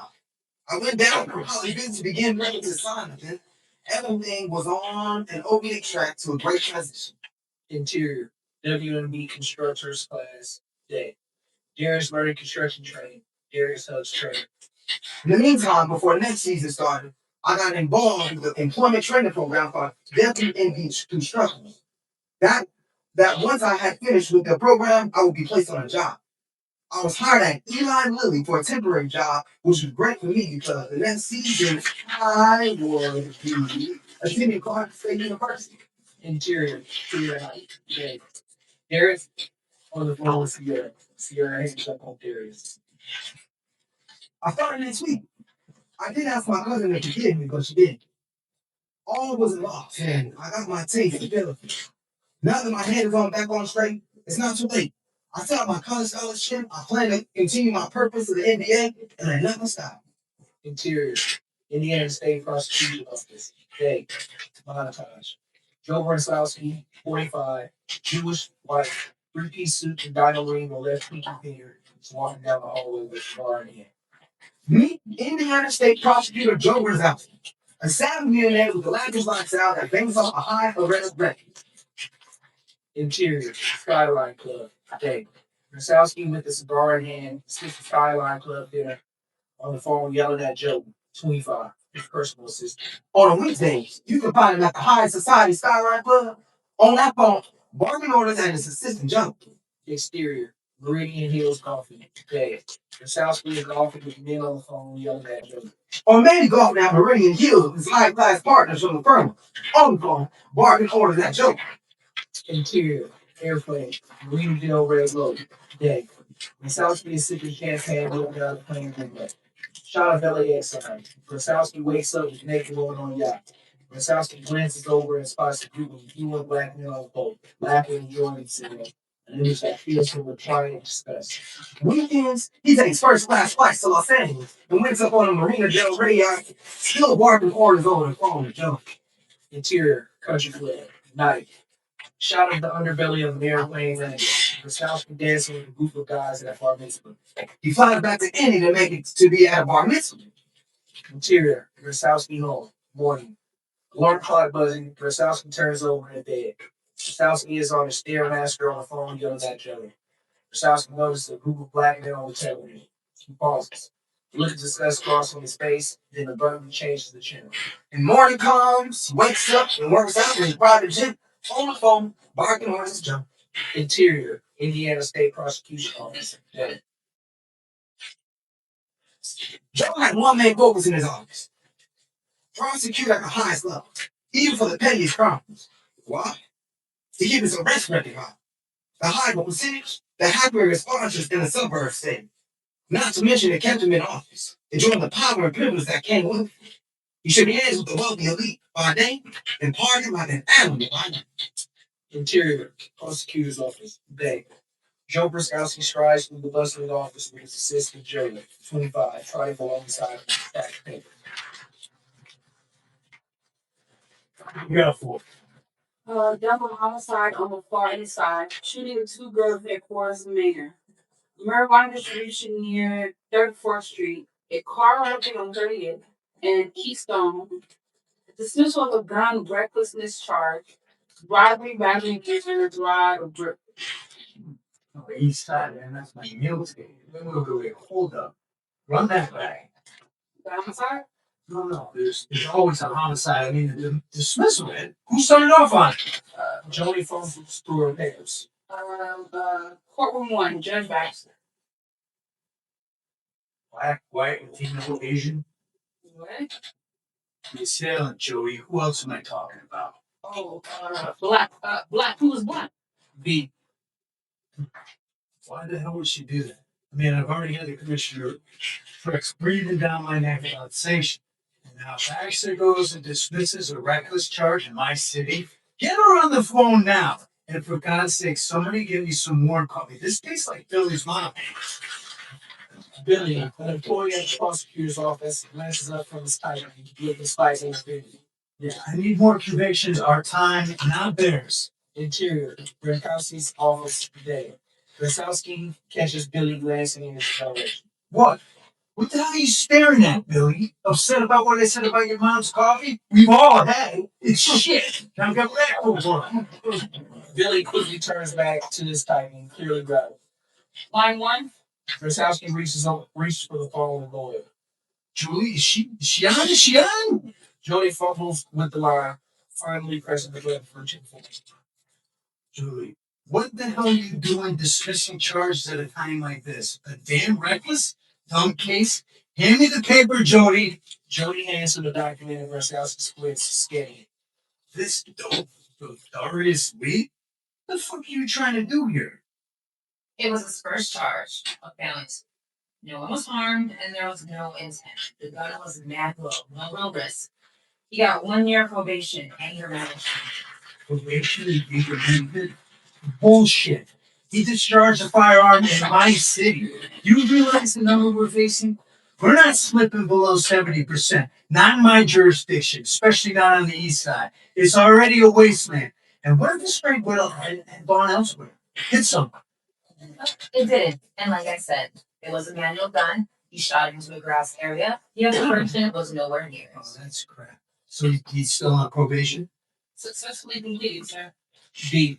Brnkowski sneers at Darius' photo to discuss. Julie, I'll call you back. Bransowski slams the phone down, strides over and closes his office door, facing Jody with cold gaze. B. Here's what I need from you. Okay, place this file of photo in the murder robbery section. I want to flag for future identification. No way a person shoots a gun off in my city and thinks he's going to get away that easy. He's young, but I'm sure he'll be revisiting this world. But, sir, he completed. Bransowski moves closer, traces the guns over his shirt on the fingertip, his voice low. And you remember where you started, Jody? Clerical work. Hauling out the trash just to prove you had what it took. You did me a favor when you first stepped into my office, remember? But, sir, I just want to be back there taking out the trash for clerical pay, so don't ask questions. He hasn't had his day in court yet. Nobody gives a damn about this kid. Now you do what I said and get it done. Bransowski phone's rings. He answers. Jody takes a breath, nodding. She exits the office, picking up Darius' file from her desk. She glances down at his photo and places it in a stack of folders labeled murder robbery suspects. Split screen intercut. Interior, Gary's bedroom, SS left side. Morning. Superimposed August 20th, 2003. Alarm clock reads 6 a.m., ringing loud. Darius is in his bed on his back, opening his eyes. Darius looks at the alarm clocks, turns it off, and stares at the ceiling for a minute. Darius gets up. Interior, Black Man 2 living room. Split screen right. Morning. Cell phone text message ringing out. Black Man 2 laying on his back on an old couch, opening his eyes. Grabs cell phone, wipes his eyes. Text message. We outside. Text back. 30 minutes. And sits up and gets up. Interior. Darius bedroom. Split screen left. Morning continues. Hands in Darius turn shower handles. Darius in shower seeming excited for his first day of work. Darius putting on his clothes. Interior car split screen right. Morning continues. Black Man 1 and 3 in car with rap music playing waiting on Black Man 2. Interior Black Man 2 house. Morning. Black Man 2 stares at himself in the bathroom mirror. Horn beeping outside. Black Man 1 and 3. Snaps out of staring at himself and walks through the door. Gray shirt in his hands till 2 minutes. Interior, house kitchen. Split screen left, morning. Darius walks in the kitchen where his mother is cooking breakfast. The Darius is laying behind him. Darius grabs a piece of bacon, plays with his mother, kisses her on the cheek, and leaves out the door. Interior, Black Man 2 house. Split screen right, morning. Black Man walked back in the door while putting on his shirt to the couch. He reaches behind a pillow around black handgun, black line. Places it under his waistband and proceeds to walk out the door. English listening. Interior car, day humid, day. Snow is partially melting. Darius outbeating his 96 perfect Ford Taurus was reaching up to work. Interior car, humid day. Snow is partially melting. Black Man 2 in passenger seat looking out the window of Western 94 Chico. Interior exterior, shuttle bus parking lot. Darius parks his car across the parking lot of cars. Gets out of the car, walks toward a shuttle bus. Security guards are scanning badges of employees to board the shuttle bus and transported to the website. Security looks at Darius' badge. Darius scans the badge and boards the bus. Interior, car, morning, continue. Ford Tempo parked across the street and closed J&W's auto sale. All 3 men anxiously waiting to arrive with the store's order to go rob the auto shop and steal the green nose when the wheels remains in front of the store.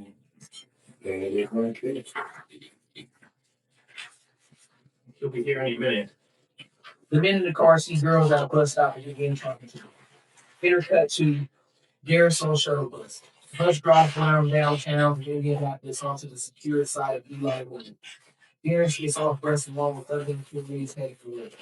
Darius is met with his foreman, Fred Collins. Darius shakes hands with him and is getting information on the website.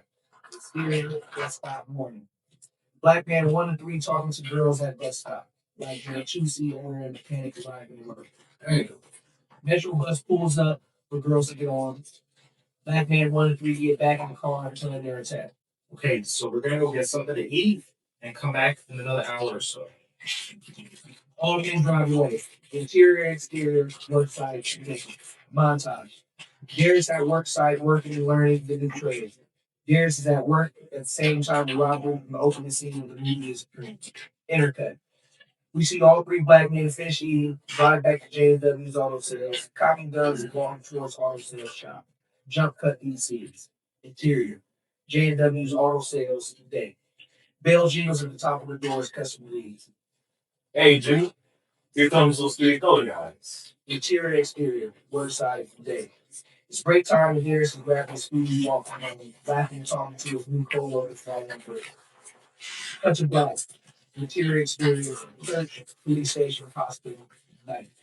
Montage and effect. Darius and Sharita is listening to Pastor preach. Detectives grasp paperwork stacked with Darius' photo. Brasowski and detectives driving the hospital to speak to Jimmy. Jimmy's point of view, Darius' photo shown to Jimmy as Brasowski pressures Jimmy to choose. Jimmy shakes his head in yes motion and chooses Darius' photo. The congregation clap their hands. The psalmist says this, and God forgives us. He's cast our sins as far as the east is from the west. Notice what he didn't say. He didn't say he cast his sins as far as the north is to the south. Because you can start off going north and go far and out and end up going south. But he said, I cast your sins as far as the east is from the west. Y'all, you can start off heading east and keep on going all the way around the world, and you will never run into west. The only way you run into west is if you turn around.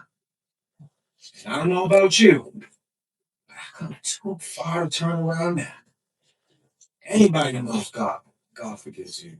There's nothing you have done to where God is not faithful enough to forgive you. Interior, Sharita's house, day. The front house door is open. Darius home alone, drinking out of OJ Carter, preparing to go to Bible study.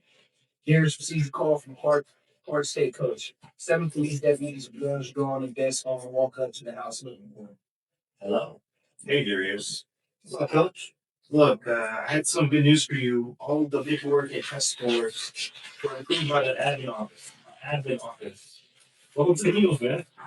Darius is excited but doesn't try to let his coach know. Yes, sir. Dang. Good stuff. Hey, also, man, I spoke with Cincinnati and the coaching staff. They were aware of who you were, and we're going to make an aim for you. So that's whether you're up for the Bearcats. Of course, upon completion of this upcoming season. Darius is excited yet doesn't try to let his coach know. Yes, sir. I will not let you down. Coach laughs. You better not. I believe you're a good fit for you. I believe you're a good fit for you. Anyway, I'll be mailing up the final attach forms to finish the paperwork. Just bring it with you when you come. Even though I have your acceptance letter, the admin office sent your acceptance letter today, so you should receive it by Monday. Yeah, I think that's it. See you next season. Okay, yes, sir. I'm looking forward to it. All right, let's work that. See you then. All right, bye. Both hang up phone. Darius excited about the call. House phone rings. This is lawyer Jay Ferris. Hello?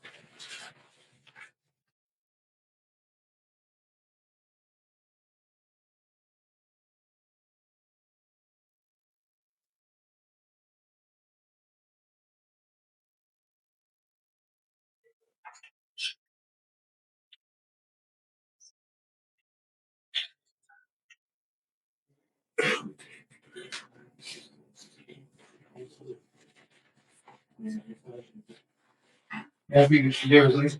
This is him. Hello, Mr. Lee. This is Jay Ferris. How you doing, Mr. Paris? I saw all my school down here. Oh, I have to ask you a question. Yeah, shoot. Do you know James Talley or Andre Simone? Off camera, we hear a knock at front door. No. Why? 7 police deputies and police vests approaching front door with guns drawn. Hello. Darius looked towards door. Well, there was a warrant for your arrest, and they're saying that something to do with the robbery, August 20th, 2003. You have to turn yourself in. You Darius Lee?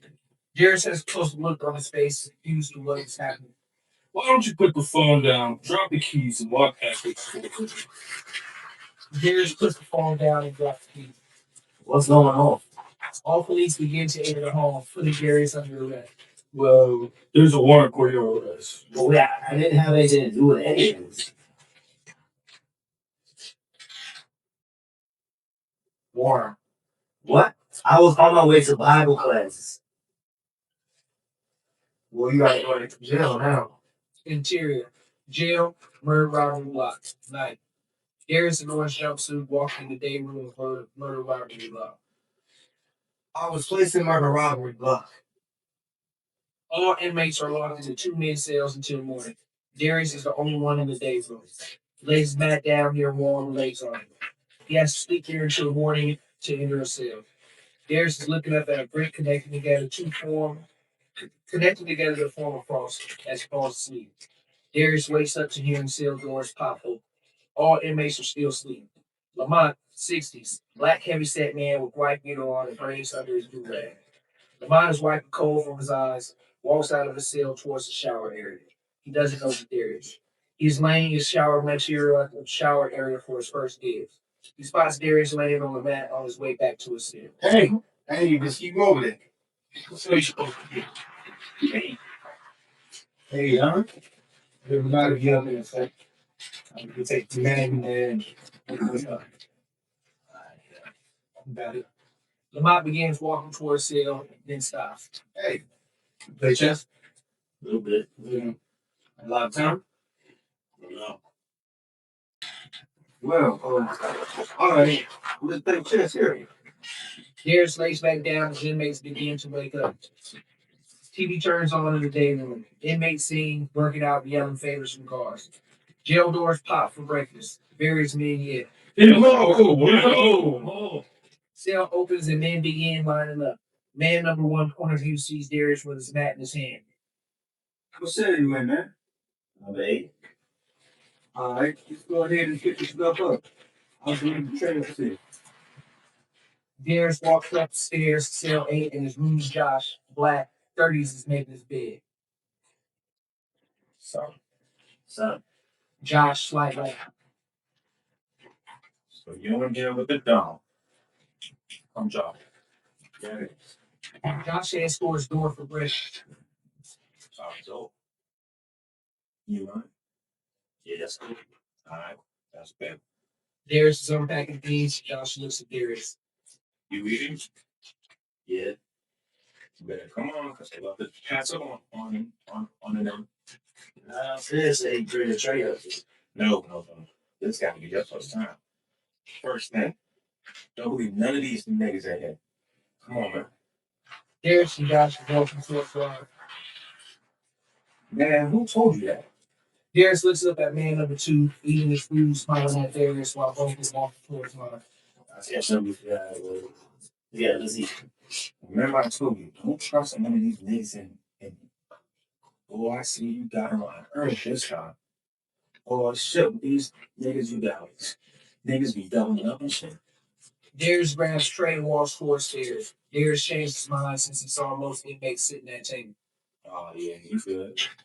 You can take it through back to yourself, man. If you want. Arguing with inmate guard at the door. You mean I can't get a plate? I don't even get to eat. Hey, listen up. Somebody got some trays. Whoever it was you found. This man won't even get to eat because of you. You gotta hope you don't find out who did it. You're gonna get discovered. Guy eats quick, slides extra tray and trash and sees by Lamont. Guy yells out. Yeah, for you new guys, we don't get down like that. Darius looked down at him as Josh and him walk into cell 8 and close the door. Closes this. Darius leaned there locked in. Josh slightly laughed. Now that's cool. It unlocked. Only the CO locks down. Yeah, I meant to tell you. We can eat in our rooms. Only take your tray back when it's done. Looks like whoever took your tray couldn't get back out. So the showers are open anytime. The TV, we look at everywhere. Football games, fights. It's capable with our movie channels. As you can see, them niggas is watching music videos on BET. We control the TV. That's about all we control in this. I'm in here for our goal. For real? Yeah. Pre-trial. What's that? Damn, I hate that shit. To be them prosecutors taking all the damn years of search and getting a case up on you and shit. Another way lawyers can work together to rack up dollars on these setbacks. The prologue in the facts, the prosecutors and lawyers is money hungry, yo. I'm already knowing. Man, let me go take this trip out. I'll be back. You good? Yeah. Darius steps out of cell, overlooking where he is now. Darius starts thinking where he was the day of the robbery. He remembers and says to himself, I was at work. Darius is playing chess with the bomb. Buzzer sounds, the doors pop. Harold calls out to Darius. Number 8, Darius Lee. 8, 5 minutes. Gather your stuff. You gotta grab the stuff. Darius runs upstairs and grabs his things. Darius walks downstairs. Josh slightly laughs. Well, that was a long 2 days. Look, man, stay safe. Either you getting out or you getting moved. Check my ID number. Stay in touch. Stay cool. Both dap each other. Darius heads out the door as buzzer sounds. Jailer yells. Inmates walk in.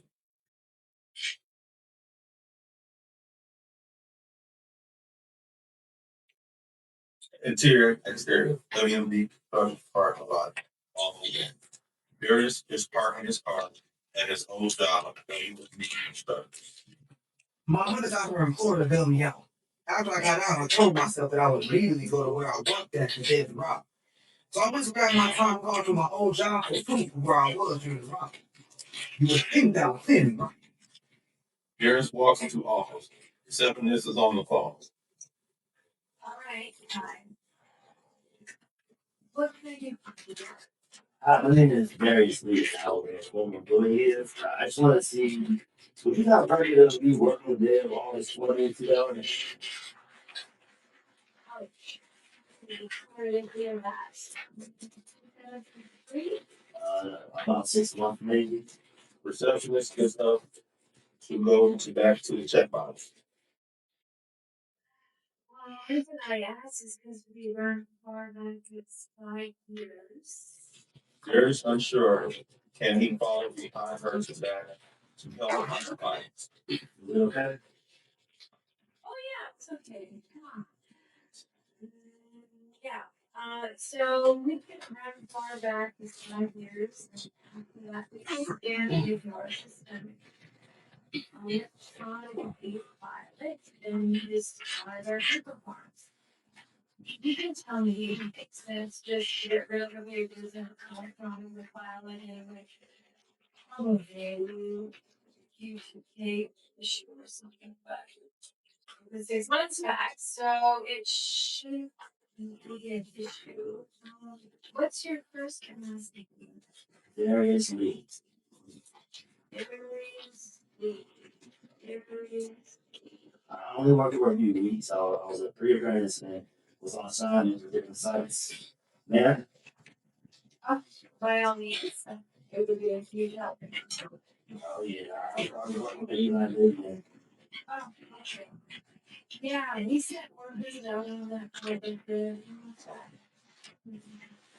Oh, I hope they would Darius sees a file that has his name on it, and he pulls the file. File shows actual hour and period of work. Darius with that assignment. Hi. Hey, well, great. There you have it. Hey, thank you. You have no idea how much I need. I gotta ask, you're not suing us, are you? Because I just kind of. Oh, no. Well, hopefully everything works out for you. You know, I didn't want this company to get sued. Didn't even want to say, well, I got this too. Good job there. Reception is last. No, I was accused of a robbery that I was a part of that needed verification of of my whereabouts. B. Wow. Wow. Now I got a much better for being part of talking to your name. God bless you, man. You too. Thank you. You're welcome. Interior, consultant office, David, montage. Sarita, girl 1, Uncle Troy, and Dick Cousin talking with 107, Dalton 48. Well, I was working my own gigs in my mother's pen. She got with my Uncle Troy and my older cousin to find me a lawyer. I did not need a new lawyer. My big cousin was a drug lord around Indiana. He was used to the jail system and them powerful orders that can get you out of any situation. The right one, or if you did the wrong. Interior Court Day, Montage. Jay Ferris is fighting a case for a black man on trial. He looks around at all white jury and judge. The lawyer I already had was a civil rights attorney. He focused on black issues and truth. If you did the crime, he would console you. If you didn't, he'll fight for you. Truth supersedes science any day. Don't get me wrong. Science is great if truth gets to the bottom of any matter it solves. On the Senate in court fighting for a drug dealer. Drug dealer has a smirk on his face. On the Senate cursing on a phone call in her office while drinking liquor. But through fear and panic, I was given this one, Poinsettia Dalton. She's a beast in the courtroom and can adapt to any situation, but behind the scenes, she was an avid drinker, foul, and probably doesn't believe in anything but science. Poinsettia and Darius talking. Darius has a look of confusion. She would ask me every week, did you feel it? Why? Take the case if you didn't believe. Kind of suspect to me. I had a boy that was not on my side. She was only out to make herself guilty. Time lapse of Darius in court first time. The trial was pre-trial nearly 20 times. Interior Sharita's house, day. Montage of Darius on the phone with multiple college coaches hanging up on him. Police found him. A lot of my scholarship with Clark State College and all my other potentials heard in noodles and shut the door on Darius' feet. It was open. That was it. Point 7 failed to let them know I had a court date. I was rearrested. Interior pre-trial courthouse day. Darius then Poinsettia Dalton, 48, talking for a court. Poinsettia walks up to Darius and deputies uncuff him. I know. I know what I should have told you. Should have told me. I'm in jail. I don't know what happened. It totally slipped my mind, and I still haven't given the names. I'm going to go to bat for you, but you gotta be honest with me. Did you do it? Be straight with me, and then I'll get you off. Darius has a look of confusion. I know I was at work. I gave you a sign. Stop. I didn't believe you. I mean, come on. How many guys you hear say you do it? And then they come to jail. B. Come on, be straight shooter. I took this case over and I'm working here. B. Darius distraught. You got to work with me, okay? The judge is going to set another date already. I'll be calling you shortly to the court. Darius upset. Poinsettia signals for deputies to take Darius. Deputies cuff a handcuff back on Darius. Interior 12-man cell jail block unit E. David. 12-man single unit cell block. Day room that looks like a hallway with a TV hanging at the front of cell block. Darius is in his cell with his back against the wall. OC, we hear Usher Let It Burn playing on the TV in the day area of the cell block. An inmate is singing a boisterous tone. Usher, baby. Y'all don't even know. Come on, that nonsense out. Sound like Frank Sinatra singing a duet with Scooby Doo.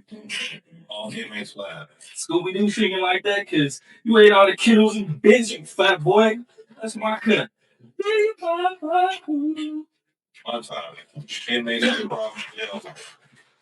Freddie walks by Darius' cell and noticed Darius. I didn't know somebody was in here. You scared Jesus out of me. What's up? What's up? Are you good? You need anything? No, I'm tripping. You got shower, soap, food, toothpaste, jack off magazine, bike, got soups, milk. You know the commercial where the white boy got the milk mustache? Got milk, nigga? Darius laughed. Nah. Yeah. You need something, nigga. Hold on, G. Aaron walks by Darius' cell. Freddie stops him. Hey, what's up? Let me get some shower shoes. I just gave you some the other day. Fred walks away. New Ray Pizza. You? Yeah. Aaron goes in his cell next to Darius and grabs shower shoes. Trey down the hall arguing with Frank about deodorant and some toothbrush from Darius. Trey walks in Darius' cells. Yeah. You gonna need this. Don't want you walking around here smelling like these two niggas here. Aaron laughs and sticks hand out for a hand pack. This nigga. What's up, man? I'm here. Frank.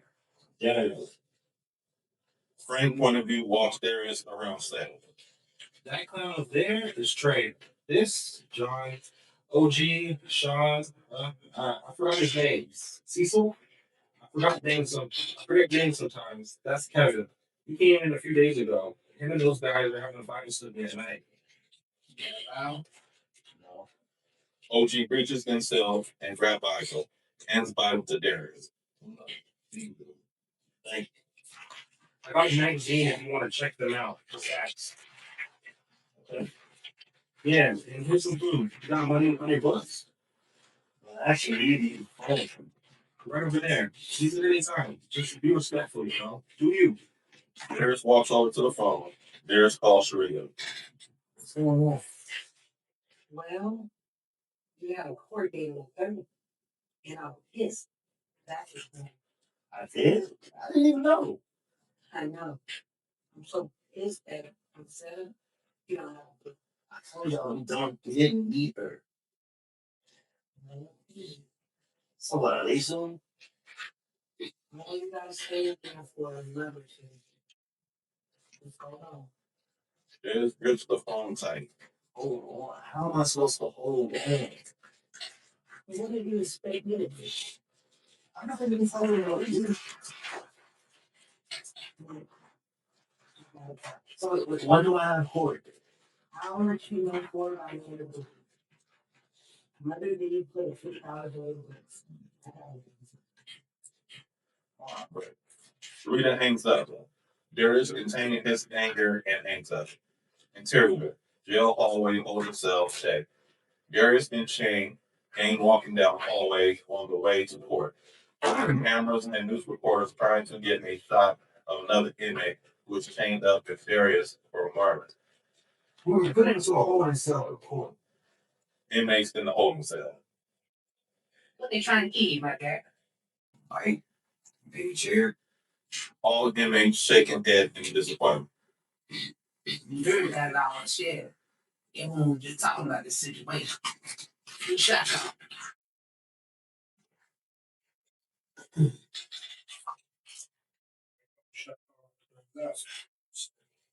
That's the party that folks need to let us know.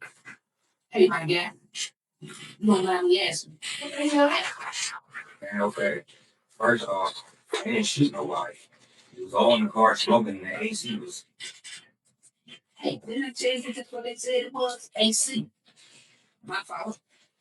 Didn't mean to cut you out. Go ahead. Nah, everybody saying AC. Niggas know about them.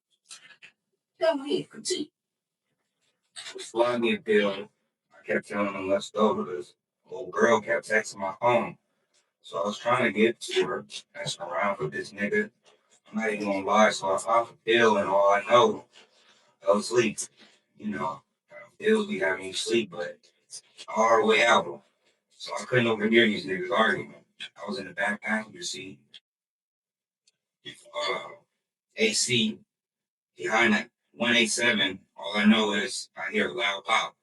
I wake up and blood's pouring out of his ear, man. I was struggling to stay awake. All I know is the pills had me tripping. I was up in a tree above the car when the dicks got there. Guns were drawn, told me to come down. I don't know, man, how he got up in that tree. AC gone, huh? Gone. I didn't need to do this for real. OC, we hear the jail doors pop. Guard yell. We, Callie and Simone. Guard handcuffed Darius, Sally, and Simone together. All three men are looking at each other. Interior courtroom, pre-trial hearing day. Darius with his attorney, Dave Talley, and Andre Simone both with their attorneys. All rise. Honorable Judge Lisa Dominguez proceeding. You may be seated. Enter cut. Close-up shot of Judge Lisa Dominguez mouth talking. Darius sitting at table as he falls back out his chair into a FX shot, falling into a black hole away from his dream colleges. Basketball money. by his mother-in-law. These pre-trials went the same way for 2 years. You come in, judge gives another date, you come back again, and she pushed the trial out even further. The more she pushed my trial out further, I fell away from everything I worked so hard. Gone. Just like that. Yesterday, courtroom pre-trial hearing day. I apologize, just I didn't make my client aware of this pre-trial date. It's totally not his fault. Well, your client will serve his remaining time due to the failure to appear the duration of 2 months until we finalize a date for jury trial. Court is adjourned until further notice. Harris looks at Poinsettia upset. Judge slams gavel. Enter holding cell day. We hear jail doors pop. Darius and Andre are placed back in cell. James is held back for an attorney visit. Silas in cell for a Hey man, you know what's going on? I was with my girl. And I don't even know. Yeah, me either. Me and my girl was chilling. being Yeah, this is crazy, man. I was facing 174 years in jail for a crime I had nothing to do with. The only leniency the court gave was the time when we couldn't have. Upon being found guilty, I was to serve 87 years for that sentence. interior courtroom hallway day. Ron's looking having a conversation with Poinsettia and the prosecutor of Darius' case laughing. Julie Baxter walks by and notices them having a conversation. Baxter, how the hell are you? So, what are you doing here with him? Well, last time I checked, I'm the state prosecutor. I cannot be here. No, I'm just making sure individuals actually get their day in court the way they're supposed to, you know? Did you put that boy's name into this? Vronsky like, Another allegation. This is what I do.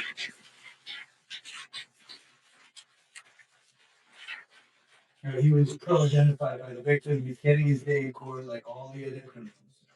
Baxter takes a beat and looks at Poinsettia. Well, it was nice seeing you get back, sweet. Baxter walks away. Vronsky sarcastically yells out to Baxter. Have a good day. Prosecutor and Poinsettia laugh. Black lawyer overhears the conversation.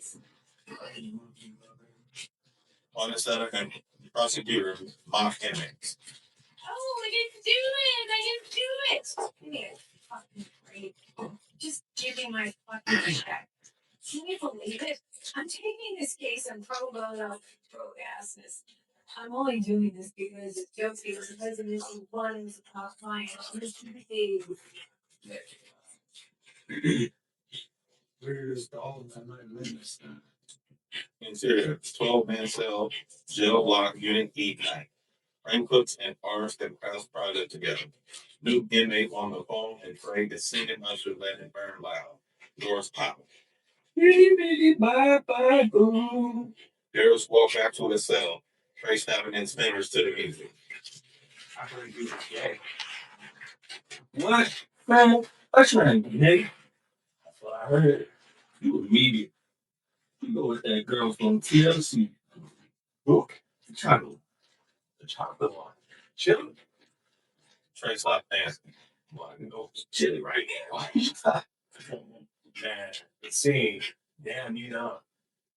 Old inmate walks towards phone to place a call. New inmate on the phone. Excuse me. What? Hey, can I use it out? New inmate and signal for him to get lost. Trey noticed the attitude of the new inmate. Inmate whispers to other inmates. Darius in cell lays on bed and falls asleep. Cut to black. OC off camera. Hey, can I use the phone now? You want to me on the motherfucking phone? Shut the fuck off, boy. Hey, that's not even a call for my man. That's phone for everybody. You've been on the phone for hours. Man, fuck him and you too. Oh, so what we taking it then? What? We hear scuffle happening and Darius is waking up to the fight. Cut to Trey swings on new inmate. Aaron and other inmates start jumping new inmate.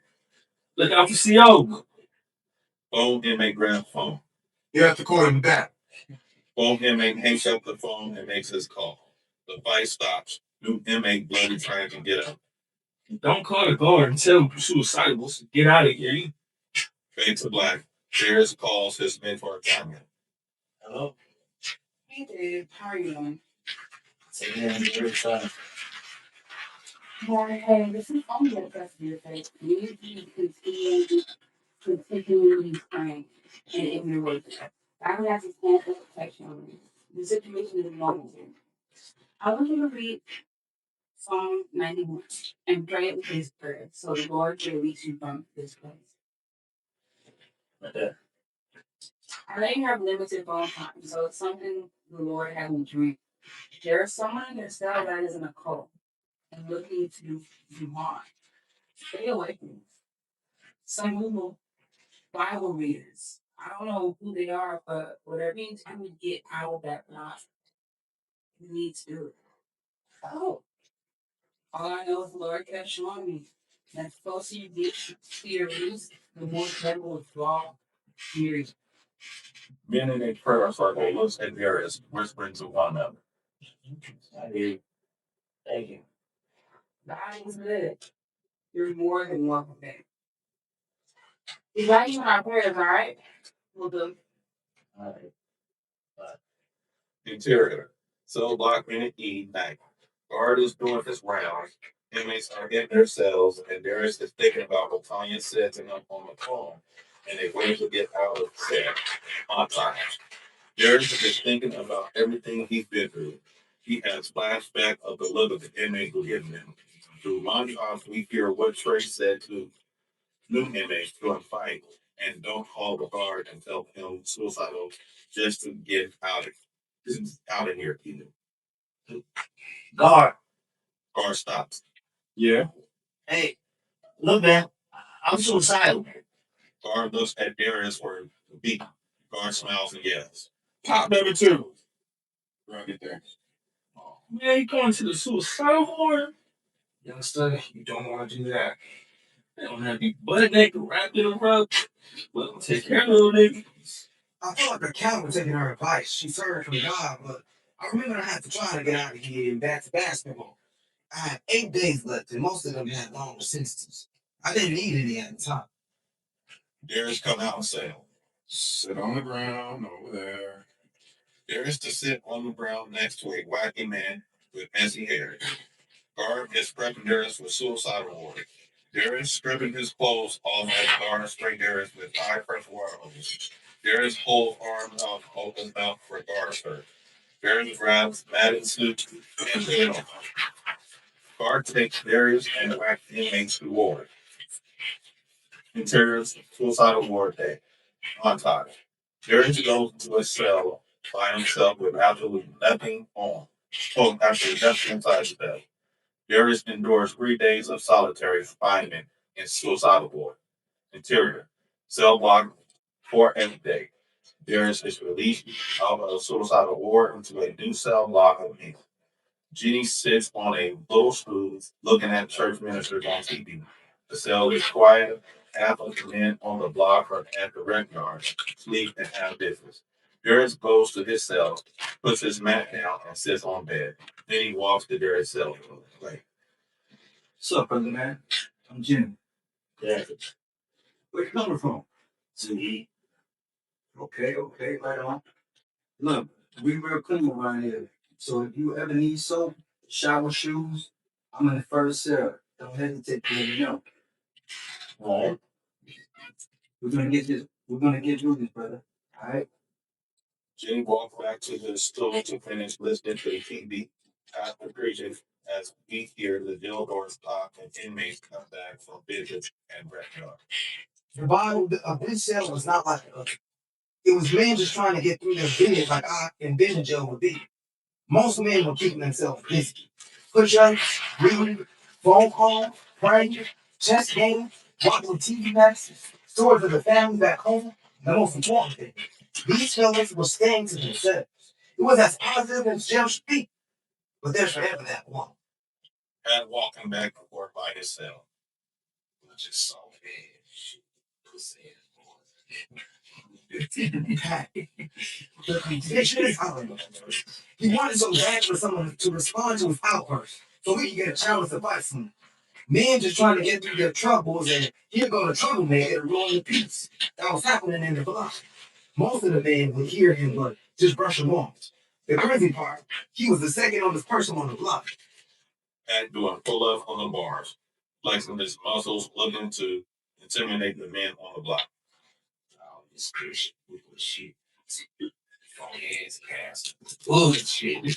All the men on the block hear him swear and slightly taking offense by him, but not by to his allure. Masa, Darius on the phone. Darius is losing his patience. I've been here 7 days. I was supposed to have been released 3 days ago. Nobody would even walk by today until the Bible. Or walks by. Hey God, I was supposed to be released 3 days ago. Oh yeah? Alright, I'm gonna go check. Guard me. Yeah. You supposed to keep you locked in this motherfucker. That's your day. Darius has a face of unbelief that he finally agrees with that. Doors pop and guard yell out. Darius Wood! Yeah, roll it up. Inmates are asleep except for Joe and Jenny. Darius walks out, cell free. Yes. Get those shout shoot. Yes, a commissary. I left it in myself. God. He grabbed his commissary. Oh, man. Open up number 4. And runs out cell to Darius' cell and grab commissary. Thank you. Darius walked past Jenny's cell on his way out. All right, brother. Take care. Listen, man. Darius throws up right fist and crammed hands to Jenny. Face to black. Interior jury court trial. Okay. Superimposed jury trial, June 28, 2005. Slow motion montage of Darius in a suit next to Poinsettia. Darius family in the crowd. Jury walks in the courtroom. Andre and James next to their lawyer. Rashowski up, walks in courtroom and sits by the back. Judge Lisa interviewed the courtroom. Could you walk us through what happened that day? Well, me and Tom were in shock.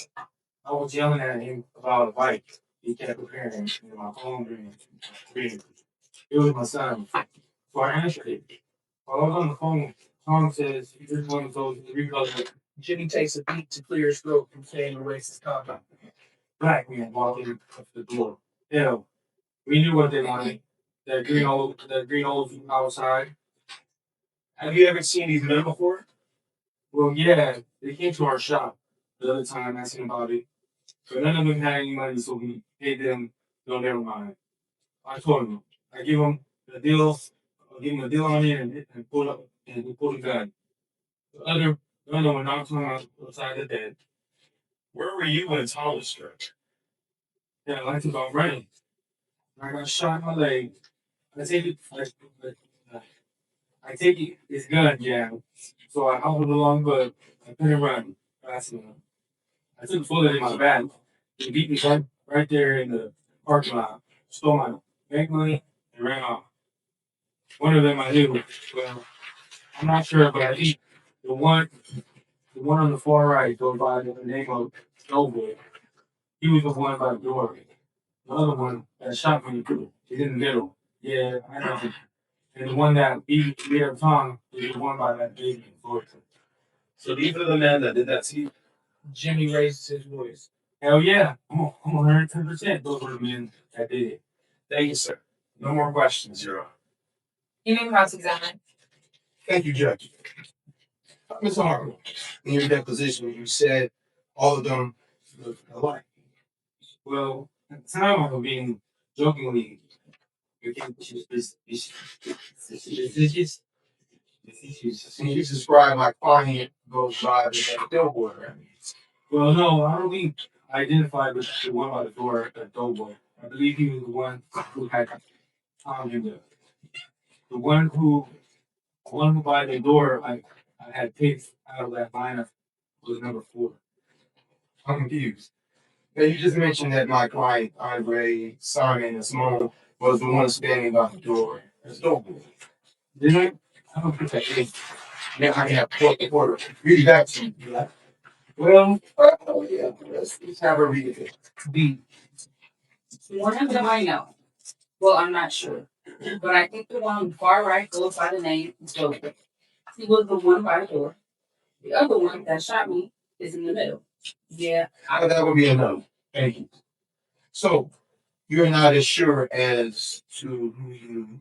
Wait, I recall. It could be. It could be. I said that. I apologize. Prosecutor's upset by what they're hearing. Bransowski looks upset. Thank you, sir. No more questions, Your Honor. Cross-examine, No, Your Honor. point setup. No, Your Honor. Well, okay, shall we proceed? You can sit down, sir. The The court now calls for Mr. Fred Collins. Do you swear or affirm by the penalty of perjury that the testimony you're about to give is the truth, the whole truth, but the whole truth? I do. You may be seated. You may proceed. Thank you, Your Honor. Could you please state your name and spell it out for the court reporter? Yeah, it's Fred Collins. FredCollins. And Mr. Collins, where do you work? WGM Construction. And what is your job duty there? I'm a maintenance foreman at South Eli Lilly. Okay, thank you. Are you familiar with Darius Lee? Yes, I was his foreman and All right, so the purpose I brought you here was for record purposes. So if I could bring these records up and show those records to you, you think you'd be able to recognize them? yes. Unsettled walk to the table and grab Garrett's timesheet records. Shot is monetizing what occurred as Fred Collins speaks. I am showing you what's being marked as, for identification purposes, as Defendant's Exhibit B. Do you recognize this? Yeah, that's a copy of our field time sheets. Okay, so do you see his name on these sheets? Yeah, I do. Okay, so you said it was called a field time sheet. Yeah, So what exactly is a field? it gives the employee name, employee number, job number he worked on, time, hours he worked, and a date. Okay, it's a signature down at the bottom. Whose signature is that? That's months. Do you recall the date these workers filled out? 28th of August, 2003. What shift? First shift. And what were the hours for the shift? 6:45 to 3:15 p.m. And Mr. Lee's name is on these sheets. Yeah.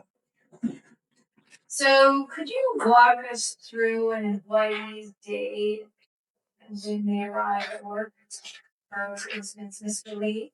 Okay, they'll park downtown at the city parking lot. That's where all the contractors park, and then they walk into the facility. It's canceled for a shuttle bus, like a Greyhound bus over there to Lilly site.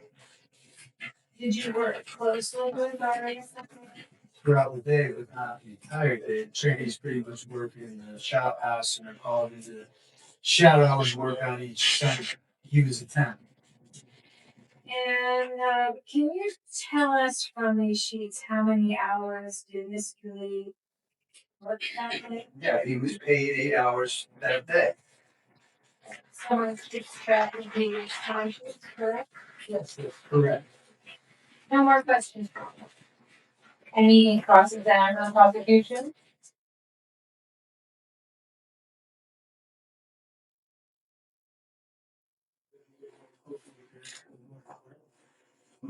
No,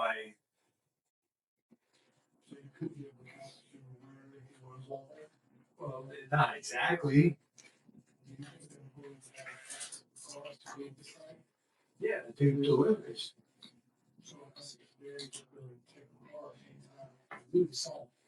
Actually, no, he couldn't because he was a tenant. But how do you know his whereabouts? You went there?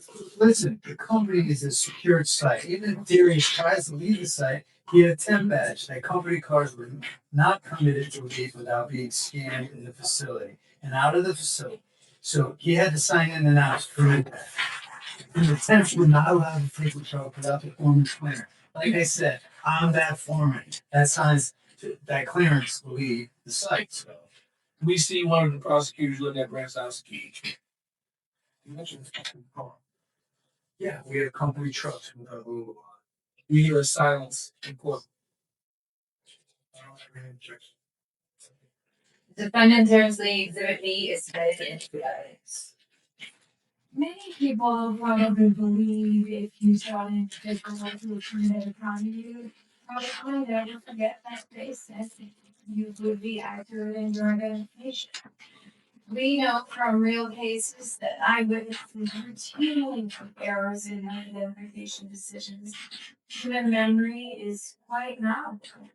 Take a moment to think about your day and a moment in your life. Think about what you actually see in that memory. Do you see yourself in the third party perspective, like a video camera or exploring the event? If that's the case, this is not a real memory. Your memory has been contaminated over time. Scientific evidence in sociology shows that mistaken identification. While Fonseca is giving her speech, there is a space out. Man, I wish they hurry up. I don't know why she's talking about all this science stuff. I already showed them I was at work. Darius knows Bransowski and stared at. Man, what is he looking at? Can I get up out of here? I ain't even got nothing. This ain't even got nothing to do with it. I ain't got nothing to do with it, brother. Man, why is this man staring at me? Do I know you? Judge, I call upon Darius Lee to take the stand. Darius, you're up. Darius looking at Bransowski, confused why he continues to stare at him, and snaps out of the page and Fonseca calling upon him to give his testimony. Darius approaches the bench and takes over. Do you swear or affirm by the penalties of perjury that the testimony you're about to give is the truth, the whole truth, or so help you God? Yes. You may proceed. I'm going to ask a couple of questions, and I'm going to need you to answer them with a yes or no. Is that fair? Yes. Darius, how old are you? I'm 21. Okay. Do you know who any of these guys are? Have you ever been to J&W Auto Sales? No. Do you know Fred Collins? Yes. Who is he? He was my foreman. Anybody? Okay, now I need to know where you were on August 20th, 2003. I was at work. And how did you get to work? I drove to the Hallmark Square Arena. I scanned my badge to get on the bus and leave out of the site. And when you got to work, what did you do there? Work. I shadowed on the foreman and did the prices. And last question, were you fired?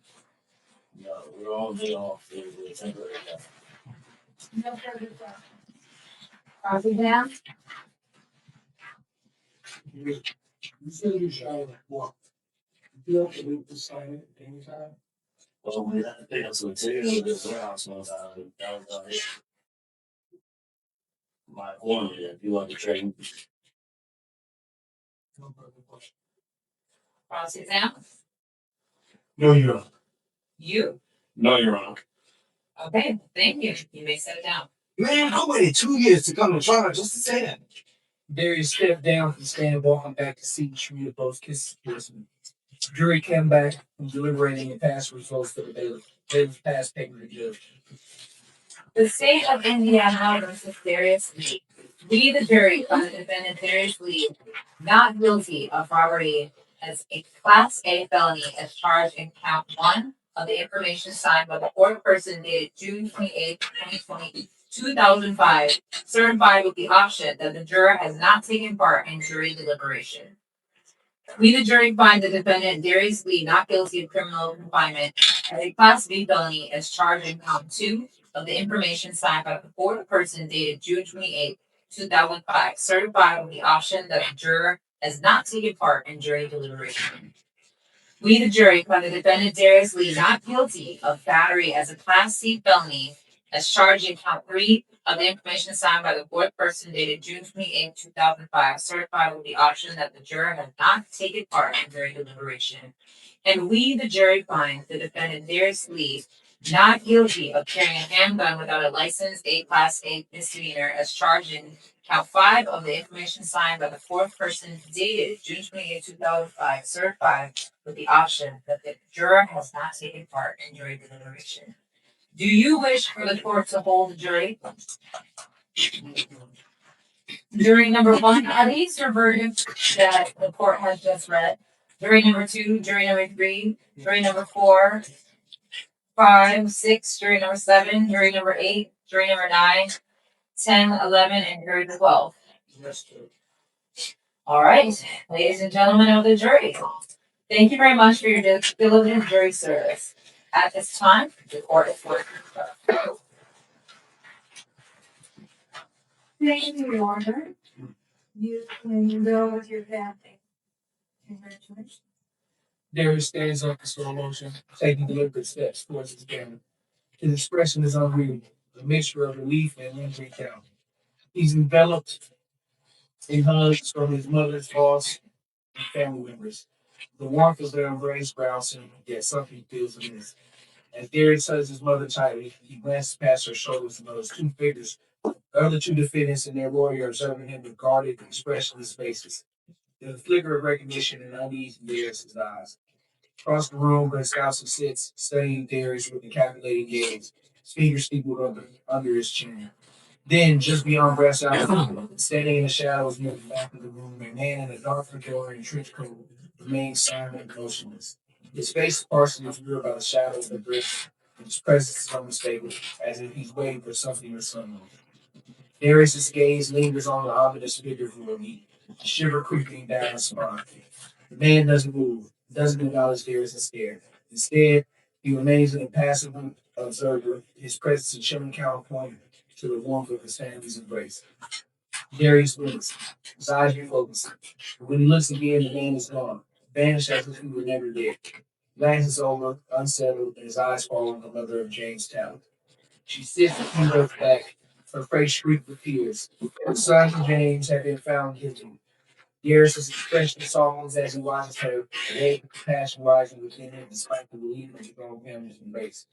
In that moment, he feels the weight of her grief, his heart heavy for her loss. 2 years away to farm. I lost my scholarships. So what about them? All I remember is looking at his mother's eyes while I was hugging my family. A small voice in my head keeps telling me something isn't right. Why does this man keep staring at me? What then? Interior exterior, 1082 say Darius sees signs that says now hiring, walking interviews, and on spot hiring. Darius walks in to apply. I seen the sign outside for a now hiring. Great, yes, we are immediately hiring for our warehouse. Here's an application. If you can just fill this out, front and back, we'll bring it right back. Okay. Darius filling out application and gets to the section that says list your criminal background, check yes or no. Now I had a gun situation with you. Oh, that shouldn't be a problem. We are family friendly. As long as you are telling us the truth, we do not run a background check while you're in your interview. We have pretty much 100% hiring rate, so I will. Okay. Darius checks yes and writes having it done without a permit. Darius finished up paperwork and waits to be called for the interview. The interviewer, Mike Campbell, comes out the back to interview. Hi, Darius and Mike Campbell. Why don't you come to the back so we can get you started? Hey, pretty close. You play basketball? Yeah. What position? Point side swing up. Can you dunk? Yeah. I wish I could dunk, man. We have plenty of basketball time. So definitely gonna pick you up. Okay, so it's I got a job. Pretty much, unless you kill me. Yeah. It's pretty much immediate hire. So yeah, let's just shoot the shot real quick, and then I'll take you through orientation and we'll get you started by Monday. Easy peasy. That's what's up. Montage. Darius has phone conversation with Mike. In the background, the secretary moving around showing the paper to another employee. Okay, Jordan versus Kobe, 1-on-1. I know Kobe can hit. No way, Jordan all the way. I like Kobe though. Yeah. In the window of Mike's office, the secretary waved for him to come speak to him. All right. Can you excuse me for 1 second?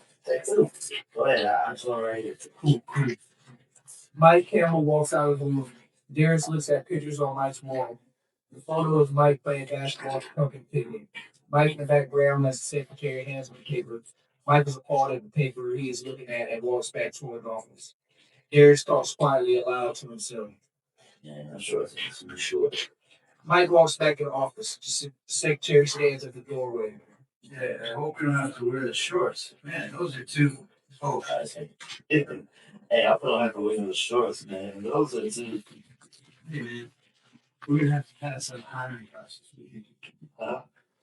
You don't, right? I'm sorry. You seriously don't want to get it. What is this? Wait, is this some kind of job? I thought you told me it was immediate hire. It is. Well, what is it? Secretary tries to speak, but Vice Campbell stops her before she begins her sentence. You lied on your application. I lied. No, I didn't. I was upfront about everything about you. Why are you saying this? The robbery charge. What? Why is it on? I didn't know that was on my record. I told Derek you weren't about any crime. Crimes I've done. I didn't do. And one thing I relate to you is that be straight with me, and I'll be straight with you. Robbery is the one thing we will not tolerate. But I didn't do the I'm gonna have to ask you to leave, man. Darius takes a beat before he picks up his folder and leaves the office. Man, what hard conversation. You probably never played basketball. Montage. Darius applying for jobs and doors are being shut. He's being asked to leave. Letters come in the mail accusing him. Emails of him getting offering to the job. Isn't it normal to push forward against the guy in your life? So my mother got involved with the state. She became a nonprofit worker under a 501c3 state ministry rules, in which restricts her from sharing her political insights or views in what they deem is in a negative way, which doesn't help me. But I'm a man. God don't put you through love when you can't handle it. It felt like nobody was you. And yet they were right there for you. Interior, Bob's house. Day. Darius paces back and forth while talking to his mother. I don't know, Mom. Every time I go for a job, somebody's hired. All because of that robbery charge. How the hell I can't heal because of my Bible investment. Darius takes a beat and looks at his mother while he calls conversation. Well, so this is Darius Lee. What's going on? I can't get a job because I can't hire me. I have nothing to do with this. But it's on my background. Whoa. Look, I want to sue the state. Well, you just can't see that. Why not? Aren't you my lawyer? Look, I'm not your lawyer anymore, and I was pro bono. If I wasn't paid last week, you owe me back. Goodbye. Poinsettia hangs up on Darius. What? Darius looks at the phone and distraught over the last comments made by Poinsettia. Darius yells at Shakira. Why did you hire her? I already had a lawyer.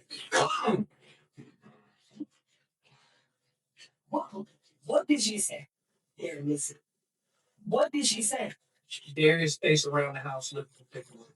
Jay was better. She didn't even believe me. So why don't she represent me? I don't know what to do. I'm so scared. What did she say? Darius started feeling sad for his mother. She hung up on me. She said something about she worked pro bono and because I had a gun. Pro bono? She was paid. And what gun? She told me I'm going to fight with Sierra. Sharita looked confused. She didn't represent you for what happened between you and Sierra. Plus, that was a separate case. Darius narrates to the camera. You see how her opinion rolled over to her job? She represented me for this robbery. It has nothing to do with it. Instead of consulting me, she placed her opinion on what she thought of me. Then used the legal system to legally walk away from me, like the father wants to me. Darius grabs his keys. Where are you going? I'll be back. Harry's. I'll be back. No. I got mine.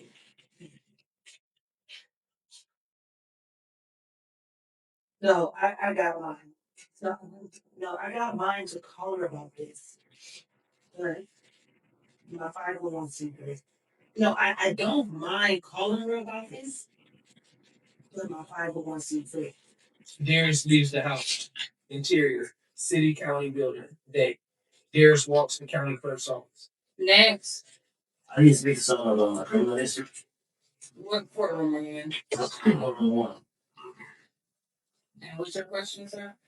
Okay, I was charged for a robbery a few months back, and I was found not guilty. Well, why you back here? I didn't know about my background for a job. I keep getting denied jobs because the court charged me for a robbery committed. Well, Hold on, let me finish. They do it on my record. How can you charge me for something I had nothing to do with and turn around and put it on my criminal history? well, you were found not guilty. So what's your problem? Darius takes a beat, numbers his eyes wider. I just told you what the problem is. Well, sir, there's nothing we can do about the problem. Your lawyer should have taken care of that. By the way, look, I'm asking you to see a judge about it. You can fill out these forms for expungement. Yeah, that's all we can do now. Could you move along, sir, so I tell the next person? Darius grabs papers and sits down. Darius fill out paperwork and turns it back in. Exterior, through the house, dead. Superimposed 6 months later. Exterior, Darius' house, dead. Darius walks out to the mailbox, glass next door where his friend is hugging his parents, saying his goodbyes and his parents will leave behind. Darius pulls out a stack of mail, pausing as he sees an envelope from the city county building. He glances back at his friend. He was now loading his bags into his car. Darius, filling the flicker of hope, tears open the envelope. He signs the page as he reads, "Quest denied. The not guilty verdict is not standing alone to justify expungement. It only means that the state cannot prove this case beyond a reasonable doubt. Petition denied. Judge Eisenberg, 7709." Darius' face tightens. He looks up at his friend, splashes him, and cafe peace out. Smile full of promise. Close up on Darius' face as he watches his friend get into the car, packs bags packed, ready to move forward. Everyone I grew up with was going off to college, the military, and moving on with their lives. Getting married, having kids, reaching the dreams we all talked about back in school. Exterior, Indianapolis music, day, superimposed 10 years later. Zoom out for close up shot of Darius outside the Indianapolis music record shop. Busy, people walking by, heavy traffic with cars and hood areas of drug dealers and criminals. Next to Darius, the cool, boom, and wheel. Point of view shot of neighborhood little boys planting steel from a vending machine truck driver. Man doing the drop off at the local neighborhood store. Then there was me, still stuck, fighting for vindication for a crime I didn't commit. Might as well have had something to do. Hey, look. Truck driver pulls up, get out, opens back door of the truck. The little boy sees the chips, candy, and drinks on the back of the truck. The truck driver is loading his shipment onto his dolly and walks away from his truck, moving the back of the truck there. Truck driver trusts nothing would happen. Of course, store of ship. Truck driver walking past Darius through the gate. My God, hey, my guy. Truck driver trying to throw him out. I don't have any money. What? You don't want to do that. I'm trying to help you. Before truck driver walks in the store, go get a job. Oh, man, stop. The little boy's anxious, wait until the door shuts behind the truck driver. The door closes and the little boys run to the back of the truck, stealing everything on the truck. Neighborhood dope fiend walks into the store while truck driver is signing papers and tells the store owner Cornelius. Hey, Cornelius. What? Cornelius. What? Them boys stealing out the back of that truck. Truck? What truck? Truck driver runs out the door. Shit, I don't know. Get me down. Truck driver runs out the store chasing the boys for his fun. Darius puts boom and wheel watch alongside. I can tell your stupid ass. What the fuck, man? You don't tell her. I tried to. Now we begging for money.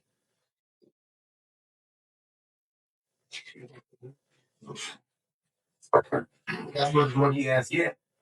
That's my best vendor. I lost him, I lose him, and I lose the spicy nacho Doritos. Cornelius walking back towards the store. Thank you. He's the only one that has them. Why don't you go back to playing basketball at the park? I'm sick of this shit. All men waving him off. Jody getting out of her car and walking up to the shop where Darius was. Darius stops her before she enters. Excuse me, Mr. Boss. No. Okay. Nah, look here. Interior. Indianapolis day. Who walked in the store and behind the counter flirting with Jody? Hello. Welcome to Indiana Beauty Store. I'm cool. I'm out. Okay. Well, I'm looking for some too. Darius walks up to the swell and snatches the meat and green. You know about Tupac. But no more than you. Whatever. Like, okay, I bet you didn't know Tupac isn't even his real brother. Get out of here. No, I'm serious. He was born. He was born. The same there with Chris. What?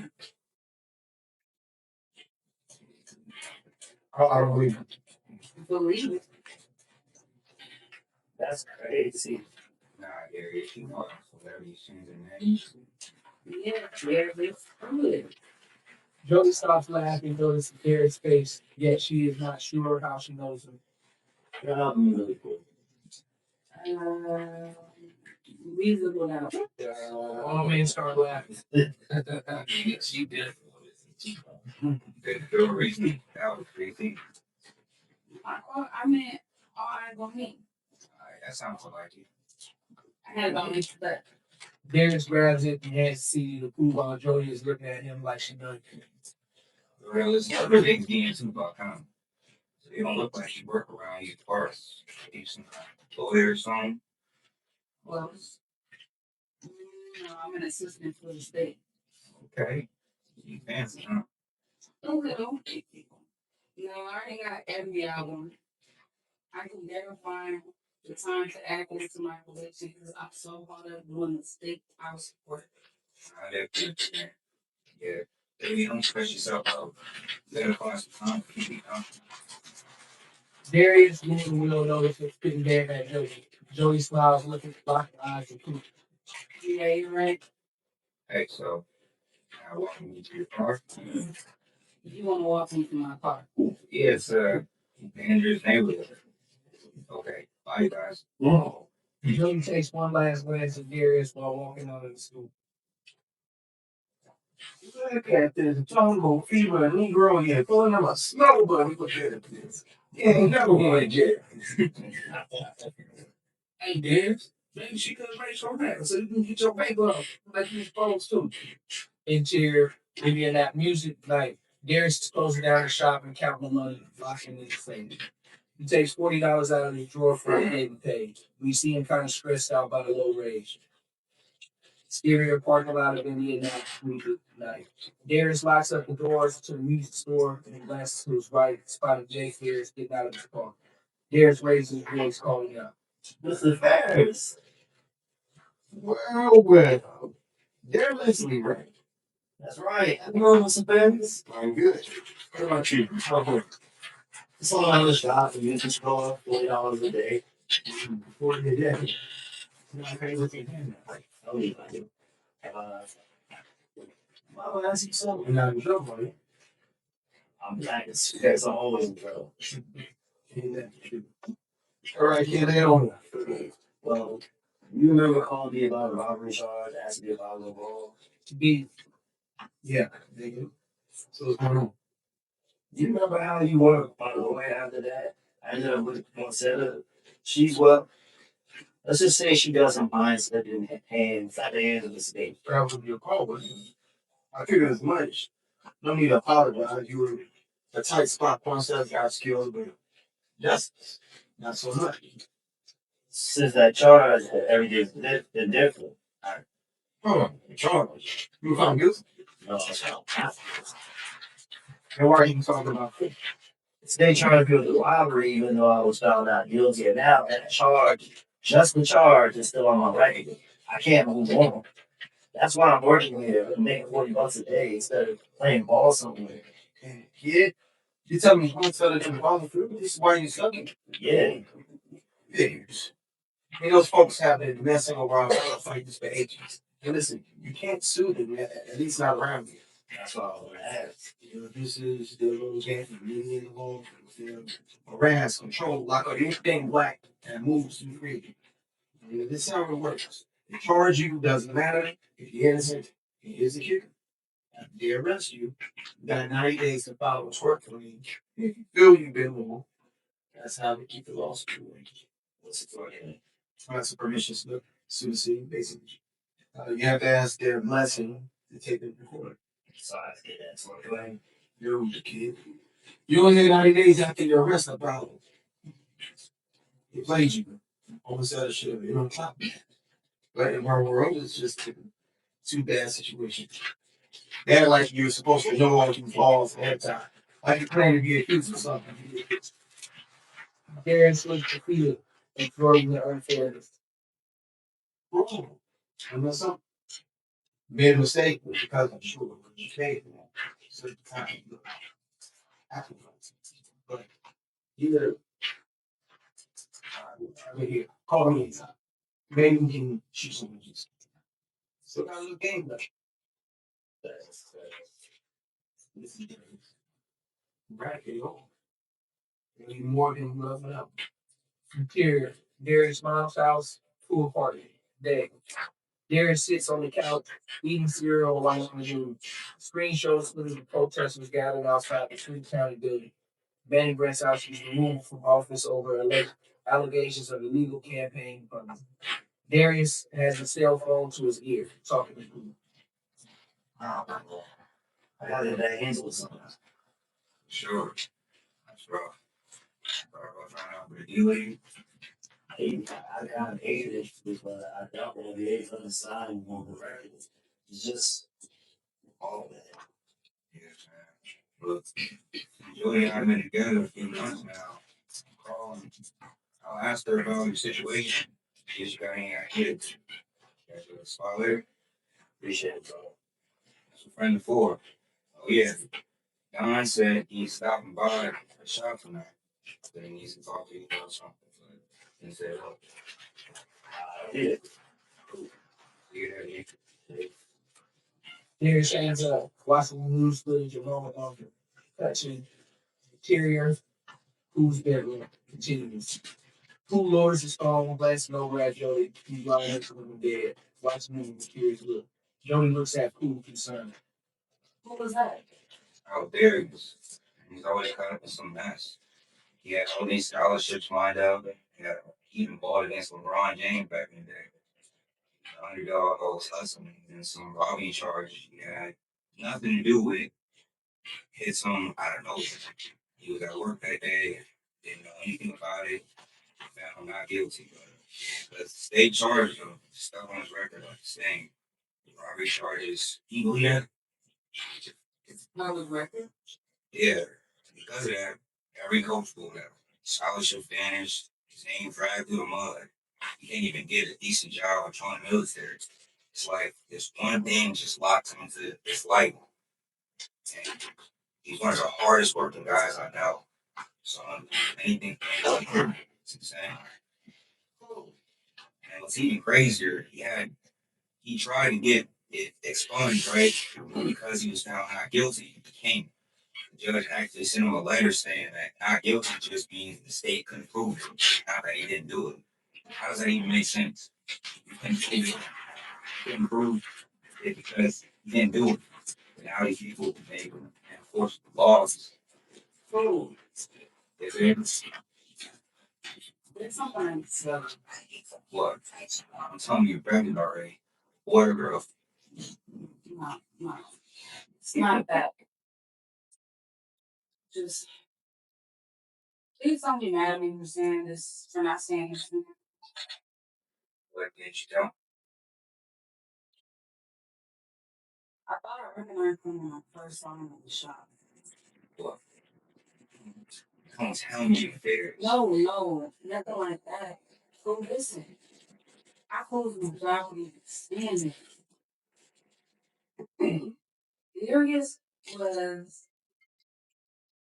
he was using pot. Brzezowski wanted to boost his arrest rate, and Darius was collateral for the department. And I know because I was alone. You did what? Who jumps up, pacing, throwing on clothes and agitation?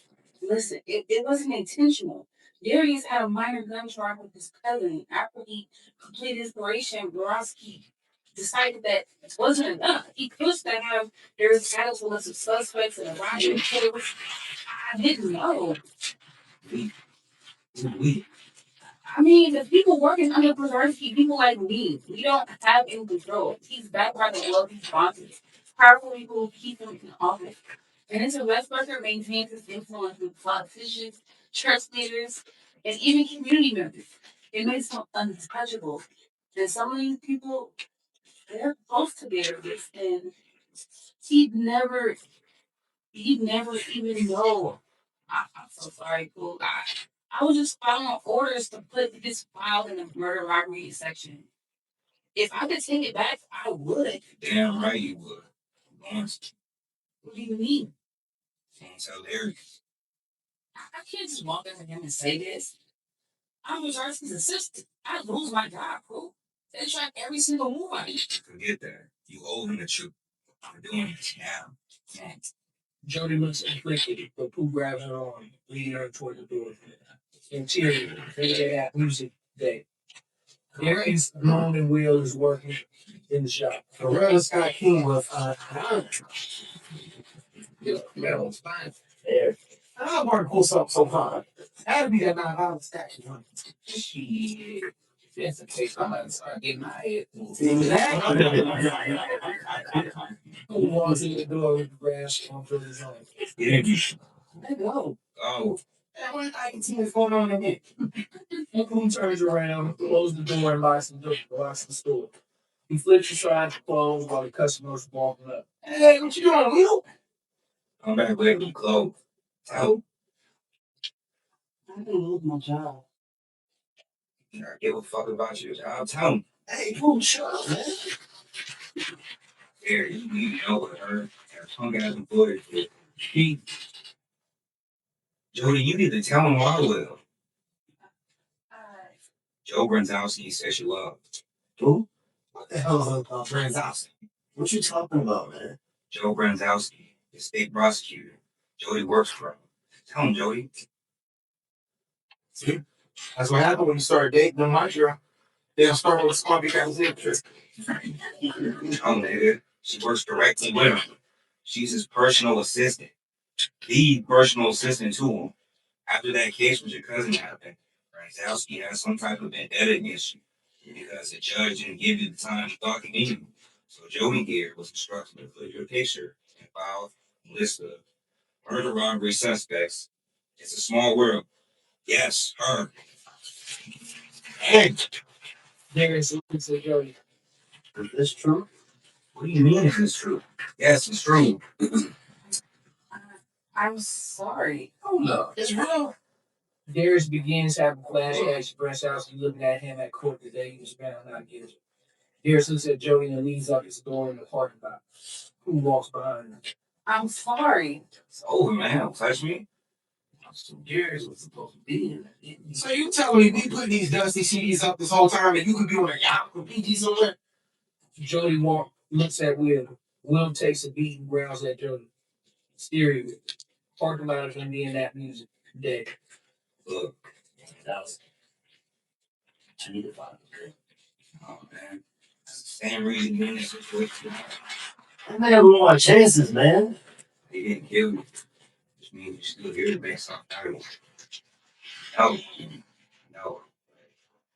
Don't let him take it free too. You've been through with most of us, but never experienced life. Have had that happen to you. I want to kill them too. Only that will make you exactly what they call us, super predators.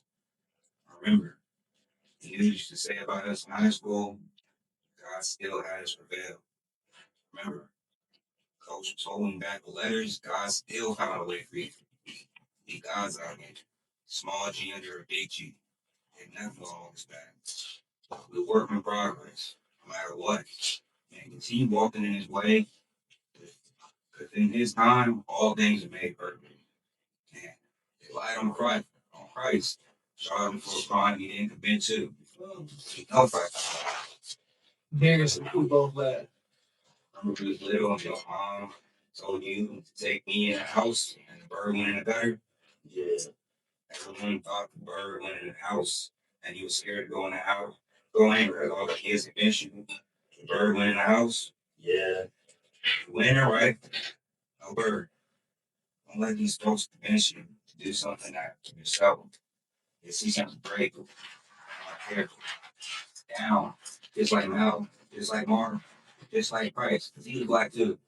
Darius and Pooh laughed. Hey, no fault, bro. He was just. Closed mouths make you fat. We all have a choice and a decision to do the right thing. She chose to keep her mouth closed. My name. Darius and Pooh slapped hands. Interior, Indiana music day.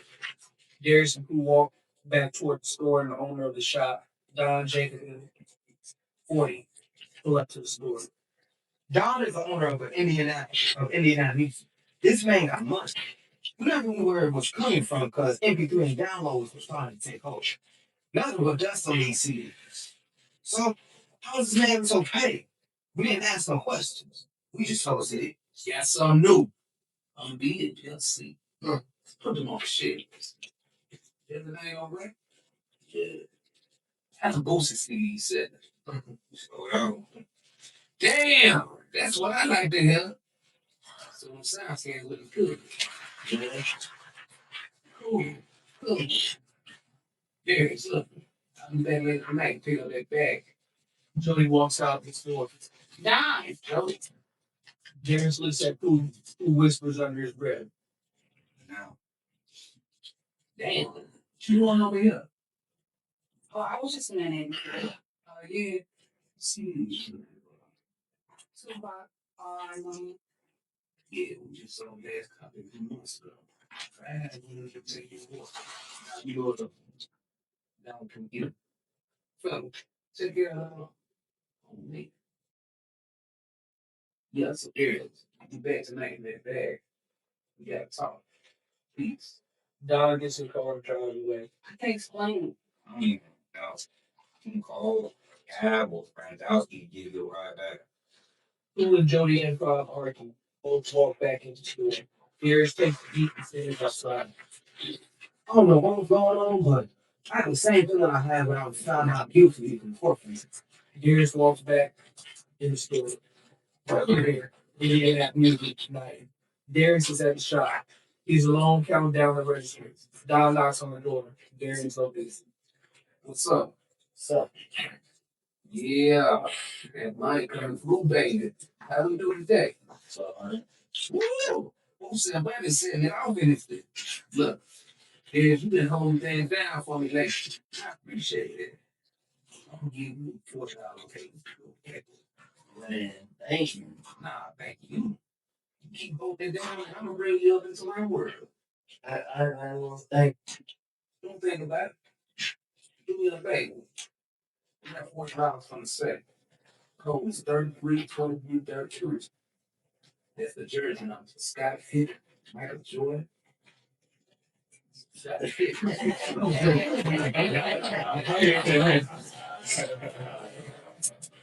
Darius opens the vault and it's tons of money inside. Dang, Don, that's a lot of money you keep in your shop. Why don't you put it in the bank? Don's like, yeah. Yeah. Nah, I raised money from broken cats. Darius stops as he's grabbing the money from the safe. Speaking of that, he's on his way here now. We got me. Johnny that girl joke was old. Small word. Shit, I got this in mind. She didn't want to see you. What? Damn. I gotta go cancel that order. Good. Nah, I keep sticking. Somebody nice did this at the top. Darius moves about slowly. We hear a knock on the door. Brasowski and bodyguards with him. We hear heartbeats now. Speaker of the devil. Yes. Brasowski on the phone barking orders to Jody as Darius is opening the door. Brasowski notices Darius and both lock eyes. Peace. Donnie boy. Just asking Darius. Darius. This is like showing success. Yo, this Darius Lee. Here's just the ball. Just somehow the ball accidentally picking out of, bullshit lineup. This is little ball things up. Hey, guess who was put earlier today? Joey. Joey? Bransowski overlooks at Don and lock eyes back at Darius. Darius is looking at Bransowski with rage in his eyes. Bransowski can tell that Darius knows what happened. Yeah, she was good about to I see. I'm like, what about how her come to this side? I see you. And she just got in the line. She was scared. Believe that. I'm not go. So big. I got some ideas that we. Darius and Braunschowski is looking at each other as the bodyguards are noticing it in a way also. Darius walks out of the door. Don is still talking to Braunschowski and Braunschowski cuts all down. Hey, dude, what'd you tell him? Said, "Ooh, You work with Darius. huh? I'm confused, Darius. Tell me. What you talking about?" What does he know? Braunschowski yells at Don. Bodyguards around Don. What does he know? What does he know? Whoa, baby. I don't know. I don't know what you're talking about. I mean, he knows I raised money for you, but Darius won't talk to anyone. Braunschowski ripped down CDs off the wall. Dude, you said Jody was here. Did she buy anything? Did she buy anything? Oh, man, what the fuck? You stupid mother. Handle this! Braunschowski said this for his bodyguards to take care of Don. And Braunschowski begins to leave the shop. No, B. I didn't mean to tell him. He won't say anything. She didn't buy anything. Wait, where you going? Montage off camera. Darius is on the phone with Kate Ferris. You see Bransowski is in the office arguing and pressuring Jody to talk about what she was doing at the music shop. Jody is lowering Bransowski's security into a suburban truck. Bransowski on the phone with the Attorney General reporting on the push. The Attorney General directed this missing person's secretary to add Jody's picture into the database. To be titled Last Seen at Indian Avenue. Press machine pretty defies. Hello? Mr. Ferris, this is Darius. Hey, Darius, everything okay? Bransowski, little Bransowski just set me up. Darius, his assistant, Jody. Go ahead, show me. He can testify in court for you. I mean, keep the word, make it almost most of the justice for you. None of them will accept it. John Jacoby. I got proof Bransowski raised illegal funds to John Jacoby. Yeah. How'd you find that? Small world, I knew it. I mean, look, you gotta go to the Supreme Court. It's the only way. But Darius, I'm gonna let you know. You're treading on evil terrorism. Brankowski is definitely going to take you in the business. His name will be being tarnished also. Brankowski. Stay safe. Interior, Sharita House, Dale. Darius looking at the news. Jody's pictures brought us as a missing person. Last seen at Indian Avenue. Darius phone rings from unknown number. Darius asking me. This is Darius. Yeah. Darius Lee. Yes. Who's this? I'm IPD Detective Salazar. I was given your information by a source. Do you know a Joey Silverman? We need you to turn yourself in to question the disappearance of Joey Silverman. Darius hangs that phone. Interior, office, day. Bransowski stands over Detective after Darius hangs up. Bransowski smiles. Do it. Issue the warrant. Prayer is printing arrest warrant for Darius Lee. Bransowski and two police crews messing up to go after Darius. Montage. In distress, Darius calls Cool. Cool hang up and calls Green. Green calling Will to meet at Washington Park.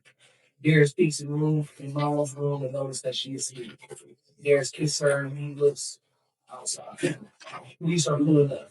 Darius runs out back door and bicycle towards the march to meet his man. As Darius is riding his bike in slow motion, intercut to see Sharita at the door talking to the detectives. Sharita has her hands in her hands, upset at the news of the warrant. Bransowski and detectives are walking back towards their cars. Exterior, Washington, again. Cars across from the Indian Avenue shop. Darius is at basketball courts talking with Pooh, Gould, and Will. Light cars driving by and a few players playing at the court. Man, that's some straight up hot out, man. Go back. What you gonna do? Darius shakes head. Back up and leave. Run away. Shit. Damn something. Communication. Brittany is gonna go see hockey and stuff. You do anything, man? Supposed to be glad. Oh man. Hey, did y'all hear about old boy? He's arrested for the murders of the Reed Street. I mean, he's saying basically life with the possibility of deduction. He said, Oh, I know what you're talking about. CJ, if we're gonna lose another day, I said you AP. It said it's secure. and me and Rich Robinson, you know, one bowling with him up there 2 days after the murders. Wait. Who the hell did you got the art? Born 2 days after the murders? And it was on the news? Everyone shakes their head. Yeah. So y'all were following with a killer? That's crazy, man. Nothing. We don't know nothing, trust nothing, because don't nobody care or listen. As Pool's talking, Will see Brasowski with police at the corner store across from the park. Brasowski with a photo of Darius. Brasowski is asking Cornelius at the corner store. Everything gonna happen in God's time, bitch. All this is gonna get situated. Trust me there. Hey, They're saying. I like that. Tell him it's gospel. Yeah. Will points towards the store. hey, look. Cornelius. Everyone looks towards the store. Point of view shot of Cornelius pointing towards Darius' direction. Slow motion shot of Brasowski see Darius with both black eyes. Brasowski directs police towards the park. Deputies run towards their squad car. Brasowski brushes his shoulders, fixing his tie and suit. Brasowski walks towards the car with a cocky smile. Hey, that's him. What you gonna do, baby? Go ahead and run. Darius takes off running. Run! Police squad car chases Darius from neighborhoods to a fence area. Deputies get out of his car and chase Darius on foot. Darius' deputies chase scene is in a camera, ultra slow motion. Darius jumps fences and deputies follows behind. Deputy is chasing Darius down a lonely street with the sun in the background. Darius with anguish on his face from intercut. Exterior, College University, day. Montage. Actual first robber, black woman sits on the grass laughing with students at a college university campus. Intercut. Darius still running in slow motion, in ultra slow motion from cop. Intercut.